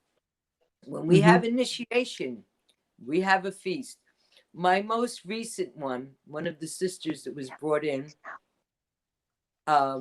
came with a feast from Zabar's. Hello, she had sable plate, smoked salmon. We had a blast. Special cheeses. We do it easier, okay? And from Zabar's, and the love and the food and the enjoyment and the magic and the circle and everything was just as powerful as anything else that's done, because it's intention. That's my point. Intention is everything. Absolutely. So absolutely. When I design an altar, even the altar behind me is designed by me. Is it a traditional Buddhist altar? Absolutely not. It is not a traditional Buddhist altar. A traditional Buddhist altar would have 9 cups of water. You know, they do lamps, not tea lights. But the intention is there. Therefore, it absolutely works. That's It's the intention in the mantra or in the chant. Darksome night and shining moon, east and south and west and north, hearken to the witch's swoon. Here come I to call you forth by all the powers of land and sea, by all the might of moon and sun, as I do say, so mote it be. That's part of a chant that we do in the magic. Absolutely. But the point I'm making is it's the oration, it's the emotion, your emotion, emotion, you're emoting, you're putting motion into the word, motion, absolutely, pushing, absolutely. It's all about what you love, what you say. I know people that go to church every Sunday and they do the rosary, and then someone feels better or gets healed. Is it any different than someone praying to the Orisha or someone praying in magic? No. Okay. Do you follow what I'm saying? Yeah, absolutely. Absolutely. No, it is. It's intention. I totally agree with you, Lady Rhea. I do the same thing when I do my rosaries. They are no less different than when I sit down to do an actual ritual. Okay? Because it is Rose my intention powerful. behind Santa it. Muerte, who I very greatly worship and work with, has her own set of rosaries, and at the Yeah. at each station, it's a different prayer Yeah. than the general Catholic version. But Absolutely. I do it Absolutely. with my girlfriends or with family, that when there was a great distress or an illness, the rosary Absolutely. out. Someone's sick, they put the rosary beads on them. Absolutely. No, I totally, totally understand that. It's what I do. The minute someone is ill or sick, I immediately, the first thing I think of is I get my rosary because it is that accessible, that fast and quick. The witches, we have our own. We call it the witch's ladder, which is 20 beads amber and 20 beads jet. And the 40 beads are used to count the prayer or the invocation. I mean, so we have our own. Yes, we do. And I just have to say that they all do. They all have something similar. See? Yes. Like, all right, I mentioned Tara earlier in Ireland. So Mm-hmm. I'm watching National Geographic many, many years ago. Mm-hmm. And they were doing a retracing of this Buddhist and monk who they say did travel to Ireland. They found stones in Ireland with the Om carved in it in Tara. And they say it was he that named it Tara because of the greenness of the land and the magic. Oh, wow. Interesting. It was, how did we get a word like Tara in Mm-hmm. Ireland and Tara in Tibet? Exactly. The world is a lot smaller than we really think it is. Exactly. It definitely is. So when they Jean-Jerome. said that very So, fascinating, they equated the two and said they have found stones in Tara with Om mm-hmm. carved in the rock. Mm-hmm.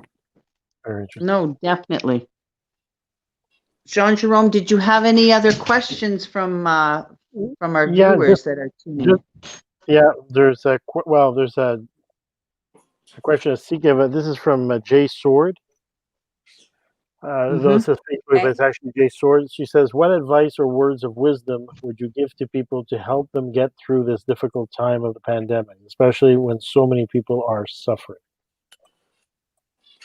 My first word that came to my mind with her question is called perseverance.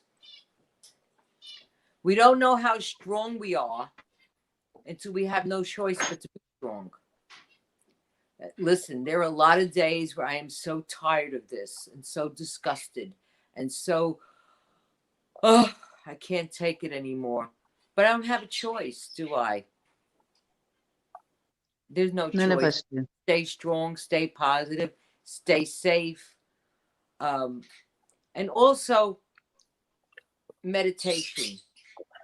Mm-hmm. When I first learned about meditation, and it was, also in Mm-hmm. the magic, because when we perform magic, there is a meditative process of staring into the pentacle. It must be shiny, must be copper, must be mirror-like, and we must be able to stare into it. Or we learn to transfix ourselves into the magic mirror, which is actually a concave glass that's Mm-hmm. sprayed on the bump side with black paint.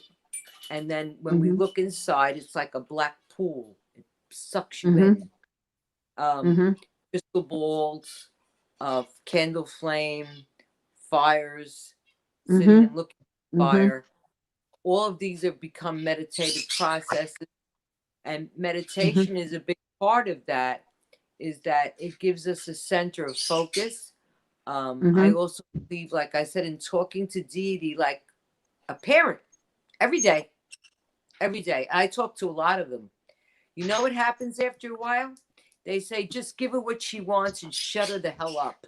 Because I'll look at them and say, where are you looking? Hello, this person's got this problem. I spoke to you about it last week. It's not fixed yet. Come on, let's get with it. They listen. They're like, shut her up. Give her what she wants. But don't be rude. Yes, respect. Or Respect. you're whining. Forget it. Never, ever, ever. My best advice is do not ever beg the universe. The more you beg, the more it'll say no. Mm-hmm. I want. No, Command it. I need to pay my bills. Hello. I need to find love. Hello. Then they'll answer you. You beg the universe. You got to command it. Definitely. And you,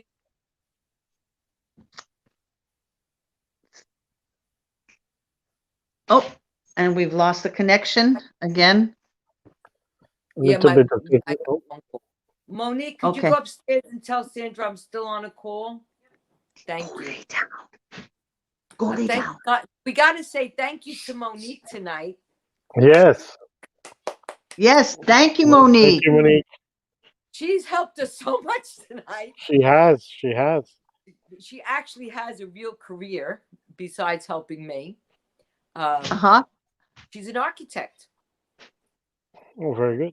Comes up once a week and helps me out. She says, I have to help Mama. But all my kids call me Mama. They don't call me Lady Rhea. They all call me Mama. And I answer, yeah, what? I'm changing my name and I'm not telling you what it is. I keep constantly saying, Mama Mom, Rhea. did you lose my image? Yes. Yes, we Okay. have. I just thought you put that on for a It was temporary. funny, you were just reason. describing the mirror. Lost And my the Yes, black. that's right. It went black. Monique to the rescue. And call came through. I have no idea if that was like an act of magic. Must be. Because you're And of all Fridays, Zola picks this Friday to be playful. She keeps throwing her toy at me. It's really That's because annoying. I'm with you. Your childlike energy is here, and my dog feels it. Yep. I love animals. I love it. There you go. And she's responding to that energy. Look at her. Okay, take it. Good girl. Good puppy. Oops. Go over there. Yeah, she didn't go that far. Of course, she'll be back in a few minutes. Monique. You're welcome. Thank They you. all Thank said you. You're very welcome, everyone. Hi, Monique. Thank you, Monique. Thank you so much. Hello, you're very welcome. Oh, and here comes my child. Come here. Come on. Oh. He wants to be part of the action. Cute. The look of being stunned. With dogs. They all. He's like, what? What is it going on? This is my baby. What's going on? This is Hachi. Hachi? Yeah, Hachiko. Did you ever see? Oh, that's cute. Hachi with Richard Gere? Get a box of tissue. Oh, it's 2 boxes of tissues for that movie. Oh, Love dogs, you'll okay. cry out. So I named him after the dog in the movie in honor of the dog's greatness. No. And the name Hachiko in Japanese means devoted dog. No. This little guy is very devoted, but what dog isn't? Yeah, exactly. Dogs are like that. The dog, they're very devoted. Yes, they are, and very interactive. Lady Rhea, there are more questions. I love questions. Yeah, there are more comments, but from the comments, I think forming a question, I think there's a general sentiment from a few of our viewers about families discouraging the gift though they themselves, many, like in this case, true, and ironically, some of my family members have similar gifts that I do, but they choose to deny it or say that it is evil. What advice would you give young women who have the gift, well, for in terms of mediumship, but also the gift or the interest in magic and in Wicca? What would be your Mhm. advice, especially if they come in? I mean, you yourself mentioned you were raised in a Catholic household Oh, and yes. so forth. So having witnessed firsthand, perhaps discrimination and the Oh, a looks lot. and the resistance. What would be your uh, advice or for these young women Same or men? word, appearance. Um, in the charge of the goddess, she says, and let none turn you aside. Those words, when I heard the charge of the goddess the first time, were very Mhm. significant to me, because, and let none turn you aside. And if thou Mhm. thinkest to find me, and thou doesn't find me within, thou will never find me without, meaning on the outside life. So your first That's right. clue here is to recognize the power of the feminine divinity within. All of That's the right. extractions, really, they're hollow, just like the Buddha Tara said. They are hollow. What's important is here.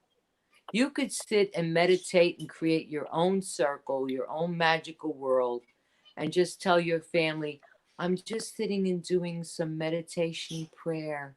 I'm praying to Christ for peace. And meanwhile, you say to Christ, excuse me, can you move over? I want to talk to the goddess.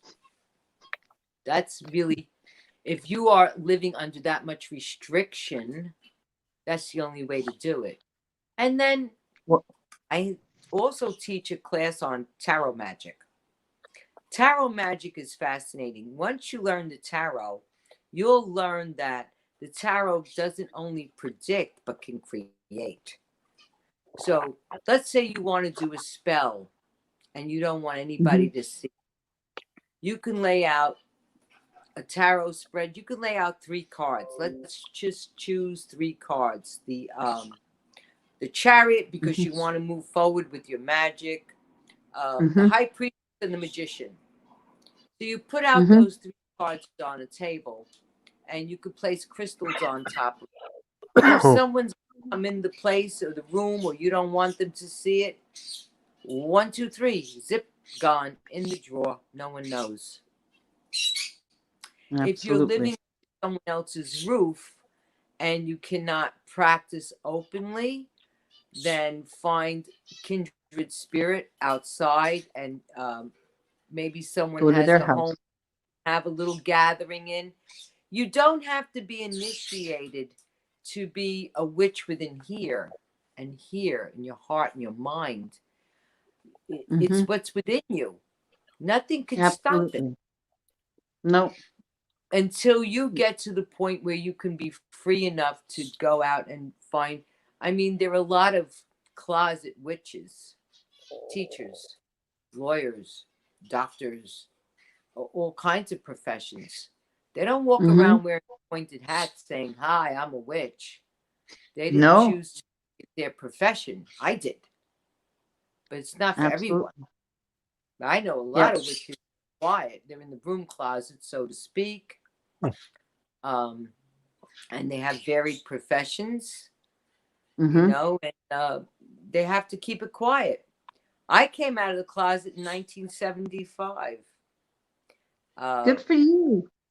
yeah, I was interviewed by Pia Lindstrom, Channel Mhm. 7 News, in the back of the Magickal Childe. Herman Oh, called, said, come in, I need someone to do a public interview. I did the public interview that night. My mother was screaming, oh my God, you had to go on television with this. All of my family knows, the neighbors know, you're crazy. And I said, Mom, if you love me, it's who I am. yeah. And she did, never did. Oh. Never liked it. But, once you turn a certain age and you're living on your own, and you're paying your own rent and your own bills, it's kind of hard to be what to do unless you allow it. But like I said, and there are people who live in the proverbial broom closet because they can't risk their jobs. This is why, for those of us who can come out and be public about it, we're here for them. That's right. The more people get used to the fact that we're not wicked, we're not killing anything, we're not killing anybody, Absolutely. we're not harming anybody, the easier eventually it becomes for people like this to come out. And Absolutely. you know, my daughter was working in an office in the beginning of her out of college, and she noticed this woman had the office manager had a tiny pentagram tattooed on her ankle. So she looks at it and she said, "Oh, are you pagan?" And the office manager got like, "Well, you know, I follow Wicca." And she says, "Oh, I know what that is. My mother's a high priestess." She said, "Really?" She says, "Yeah, my mother's Lady Rhea." "You're Lady Rhea's daughter?" She said, "I'm sorry I said anything." Because after that, "How's your mother? What's she like? What's she really like to live with?" I'm never telling another person. But see, she had the strength to have a tiny pentacle actually, tattooed on her ankle. And if she wasn't wearing a dress and stockings that day, she may have never been noticed. Right. Anybody else might have just thought it was a star art tattoo. But my daughter, of course, knew what it was. So people come out in various ways. But I think a witch is born in the heart. I think so too. I totally agree with you, Lady Rhea.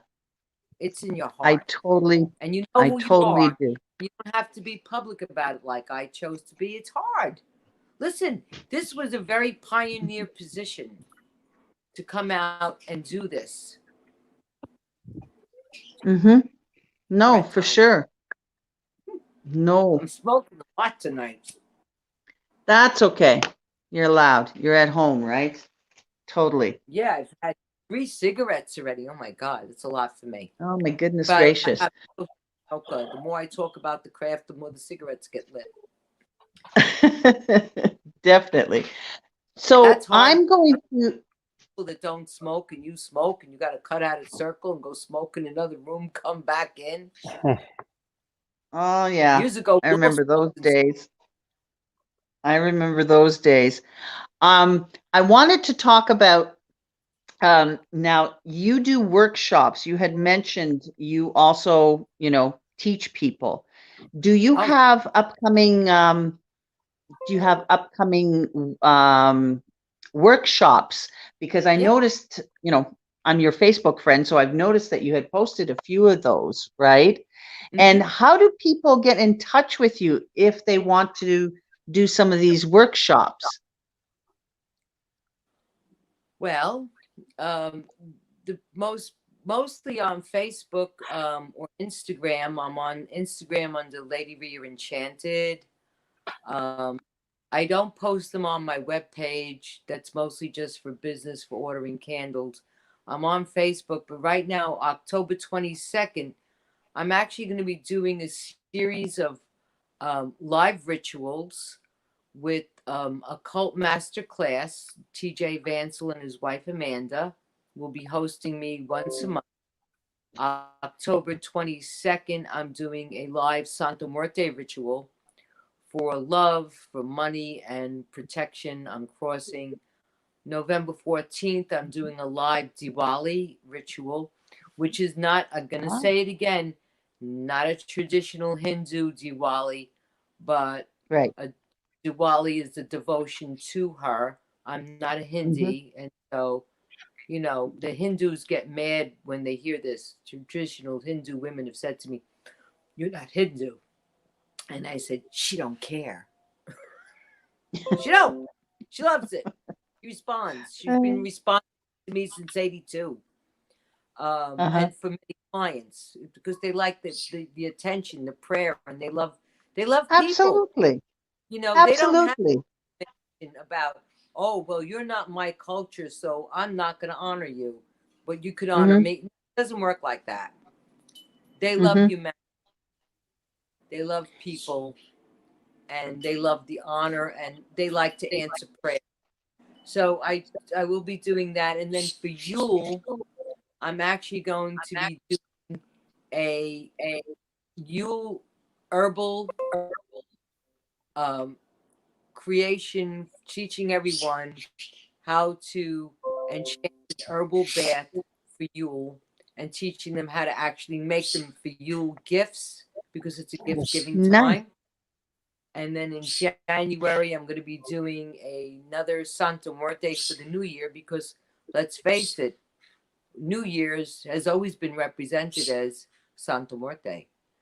We always I called it did not know that. time, but the actual image is Santa Muerte. It's the old year dying and the new year baby born. So I will be doing that. Interesting. February, I'm going to be doing a love ritual. March, I'm going to be doing ritual in Wicca for renewal of spring. So every month, I'm going to be doing live ritual. I also do free FaceTime, not FaceTime, Facebook Live. I did a That's right. series, Tara and Lakshmi rituals, and then I got too busy and couldn't do it anymore because Mm-hmm. as the pandemic has increased and the amount of workload has increased Mm-hmm. because I can't see customers in person. So I'm like always on the No, phone, nobody can. Yeah. all hours, and who wants a curbside pickup of a candle, who wants their candles shipped because we're not being in physical contact. So it does take up more time this way, but I It do does. intend to come back on Facebook Live and continue the Tara healing practices. There are 21 Taras, and I think it's either the 19th or the 20th invocation to that Tara, which is yellow red, is actually for the eradication of plagues. Mm-hmm. So Okay. I love that. And so they Well, could find me on Facebook under Rhea, Rhea Rivera, or Enchanted by Lady Rhea is a Facebook group. I think a couple of people have already done that. I'm very open. This phone number, that's why it rings all day. They can text me on my phone, and I do answer. I do answer people. Nice. They don't give their name. My first thing is, who is this, please? You know, who am I talking to? You know, I respond. I respond as much as I can. If something is out of my league, great. I tell them, this is not my league. Right. You know. That's great. That's wonderful. I think that's what I really, really took to you, Lady Rhea. When I contacted you, it was your authenticity, your down to earth, being able to talk to you just as I could talk to anybody. And I so appreciate that. You know, I really, truly do. And I think people can see that. And you've really come across that way on our show, definitely. And I know we've had a few people, I'm getting private messages here, pinging, right? And it's like, I'm totally geeking out. I'm loving this. And all these comments, I'm like, okay, guys, you're distracting me.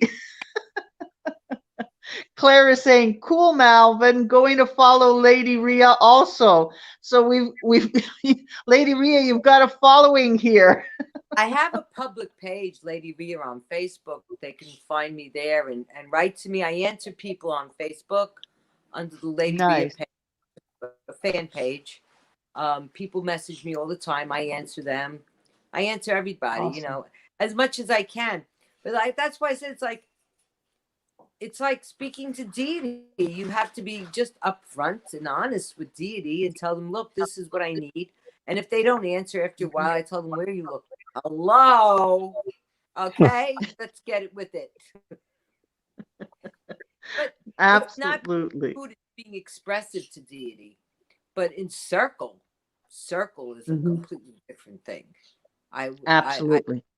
the gods like that in Circle at all, because now I've actually invited them, because that's what a circle is. A circle is a magical space we create that's That's right. sanctified, cleansed, purified for the gods to descend. And you That's feel right. descend, boy, let me tell you. And then I'm Yep. very And it takes practice. Absolutely. So I'm just going to ask Jean-Jerome if there are any other people to wanting to know, asking questions or any comments. No. I've noticed that Facebook, you've put a couple of them through and it just says Facebook user. Is there a Yeah. reason why their names aren't coming up? Because of a security feature in one of the groups, because they're actually commenting from inside the Ancestral Eyes group, which I'm at one Oh, of the 8 locations I'm live simulcasting, and right. so the group is blocking their identity. It's a security Uh, feature of the person when they have to allow StreamYard to basically reveal their identity from inside the group. I see. Yeah, Okay. yeah. So if they were viewing privately, from their That's right. own, Exactly. their name would come up, just like Melvin here. Yay, Exactly. Melvin. Melvin says, following on Facebook as well now, I'm just blown away by Lady Rhea. Her knowledge and magnetism is out of this world. I couldn't agree with you more than that, Melvin. Absolutely. Thank you so Absolutely. much, Alvin. I appreciate that. Thank you. Thank you very much. No. I want to And And apologize to everybody for all the glitches we have. I am known as the least technological witch in the universe. When I hear I'm going to do anything like this, I'm like, oh God, I gotta have help. So I apologize for the technological glitches we had this evening with my phone, with my moving, but oh, Lady I'm human. Rhea, I totally get it. Why do you think I have Jean-Jerome? I am like clueless when it comes to Jean-Jerome. technology. Mwah! We love you. the feeling is very mutual. And to I you, And to definitely. I will also be on WitchCon with Hex Christian Day. I'm part of the WitchCon coming this March. He's done beautiful job. Dorian Ravenhawk, Wicked Family Temple, Witchfest USA. I'll be in Festival of Witches with Crystal Madison and Ed Massey, the Poconos. I'm going to be in that podcast also, because everyone has to do everything virtual. And Absolutely. if anybody's interested, there's a YouTube video for the Witch Pride Parade, and it's about an hour long, and it's about 65 witches from around the world. And it's excellent. One minute each came on and spoke about their pride in being witches. Yeah, it was an excellent Nice. video. Very well done. I watched the whole thing. It was very, very well done. She's fabulous. She also did great things. She did the Witches of New York portraits. She did all of our portraits, and it's a gallery showing. So there's a lot of activity out there if people are interested in it. You know, they can find us. It's all out there. And there's so much I can't remember it all to everyone.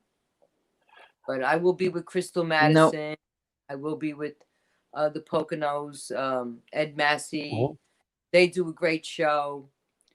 This Old Witch, Alexander Cabot. You know, it's miss having our Samhain. Every year we have a witches' ball in New York, starring in Ravenhawk. I know. We're not. I know. Oh, I know. How sad. But it's funny. I do know about the Witches' Ball, and I always thought, oh, wow, one big, huge party in New York. How amazing is that, eh?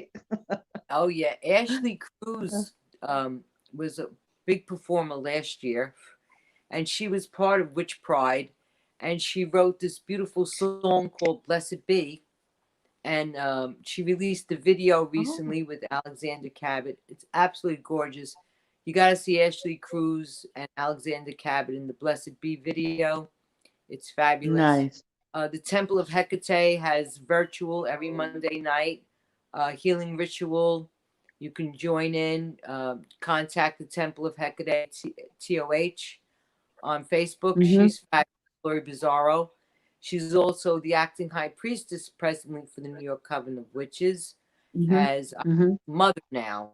I'm Mother Witch, and I oversee it. But I'm more working with just the Minoan Sisterhood because women really need to be united and upheld right now. We're empowered. we're facing a bad time. We're sliding backwards. Yes, we are. Situation. And I gotta say, Kamala Harris, boy, she was fantastic the other night. I know. I know. I'm rooting for her. I truly, truly am. We're all rooting for them. Yeah. Because we need progress and change, not going back into a divided country. This is awful, you know. No. And it's No. money, politics. It's about the division between the people. You Mhm. know, in 1942, when the war broke out, there were men that fought to get into the army, whether they passed the physical or not, because it was all about being united. And now we are so divided. Even the Vietnam Mhm. War was very divided. You know, I protested the Vietnam War of my era. You know, we didn't Mhm. like it. Mhm. It was it had no purpose. No. You know, No, it wasn't. But so I don't like we're war. going to wrap it up. We've gone over the 2-hour mark, and I know I don't want to keep you, Lady Rhea, you know, and our guests. I know they're thrilled to bits about tuning in. We're seeing Thank everybody's you. remarks. Thank you. And Yeah. blessed. And Listen, there's and Vianney, Anka, Ken, mhm. Carmela. Those comments saying it's an excellent show are from those. Even with all the Well, thank you so much for your patience, everyone that tuned in tonight or will see the future Oh, podcast. no. We thank Thank you you. for your patience with the glitches. thank you very Oh, much, Lady no, Rhea. It's been an thank honor and a you. pleasure to have you with us. And now you know you've got Canadian friends and family. If you I ever love need my us, communities. I have Cabot's there, Utu yeah, Witch Doctor, and the Dragon Well, Ritual, Utu, dear friends. Melissa as yeah. well. Yeah, Melissa as well. Melissa, Cabot, Yeah. Van Emily. Leeuwen as well. Yeah, we got a Beautiful. bunch of them up here. They're beautiful. So I love all the Cabot witches. I haven't met a Cabot witch I didn't absolutely love. She has a power of attracting really great people, you know, and that's doesn't a good. she? That's a very good. And that's a testament to her, definitely, for sure. So, Jean-Jerome, is there anything else that we need to cover off, or No, oh yes, a the quote. A quote. Oh. A quote by Lady Rhea. Lady Rhea, what is your quote? I wrote it down, but and it's happy. I love the simplicity of that. Happy, then they're not attacking one another. I see. May my enemies be happy. This way they leave me alone. I see. That's right. And one final thing I do want to say, and I'm quoting from the Enchanted Candle, and I want everyone to really remember what I'm going to tell them. The brain is fertile soil, and words are seeds, and they take root. Be careful how you treat your garden. If you put negative words in your mind all the time and you don't learn to weed it out, you grow negative attractions in your life. So in remembering may all be happy is also what we're planting in our fertile soil. I see. That's wonderful. Blessed, I love that. I love you all. Blessed be. I wish Blessed be, everyone, Lady Rhea. Thank you ever so much for coming on our show. thank you. And It was our pleasure and our honor. I know you're going to have my fabulous brother, Alexander Cabot. He is Next Friday. just a joy. A joy. And I hope you get Lori Bizarro on too. You absolutely fall in love with her. She's such a powerful priestess and Temple of Hecate and a warrior. She's got a warrior spirit in her. She's just one of a kind of a beauty. They're all different, you know. I'm the Buddhist. He's the Cabot.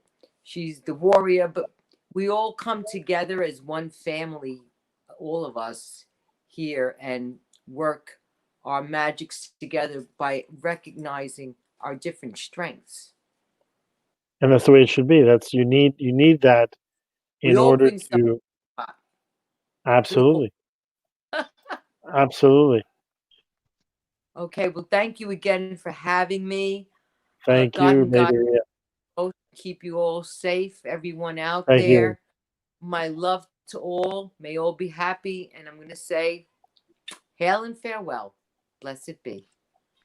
Well, so be. Hail and farewell. Everybody, Thank you so much, for everybody Lady Rhea. tuning in.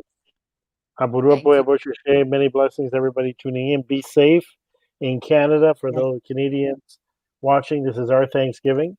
So have a safe and blessed Thanksgiving. As Lady Happy Rhea, Thanksgiving. thank you. Much Thank you. abundance. Thank you. And as Lady Rhea said, Thanksgiving should be, especially when we're if you're in the craft, or if you're in Ifan or Risha, Thanksgiving should be a daily occurrence. Always give thanks for the blessings that we receive on a daily basis. So many blessings to everyone. Be safe, Absolutely. and Absolutely. we will see each other next week with our next guest, Alexander Cabot. Oh my goddess, what a blessing that's going to be. You, everyone, I know. encourage you. If tune in and tell your friends about it. He's absolutely a charmer, magical being. He's like my other Eddie. I absolutely love him. And I couldn't love have done it. it a little That's without good. him. He's been a great love part it. of my life. And I'm grateful for him. Nice. Grateful for you folks tonight. Thank Thank you again. you. Thank you. Thank you. Thank you. And I just want to quickly say thank you here. I would be remiss without recognizing two of our most loyal viewers. Mojo, this is like the 10th episode or something that Mojo, our furry audience, Beth's cat Mojo, watching the show. Mojo. And his little sister Titi Laye gets on the action and watches our show religiously now. So Say to our goodnight. familiars, to our furry familiars, many blessings. Absolutely. Thank you, Lady Rhea. Good night, dog. Thank you, everybody. Thank you, everybody. Thank you for Good night. tuning in. Blessed be. All right. Bye-bye. Thanks so much for Bye-bye. tuning in, everybody. Be safe. Happy Thanksgiving to everyone. All right. Okay. Good night, folks.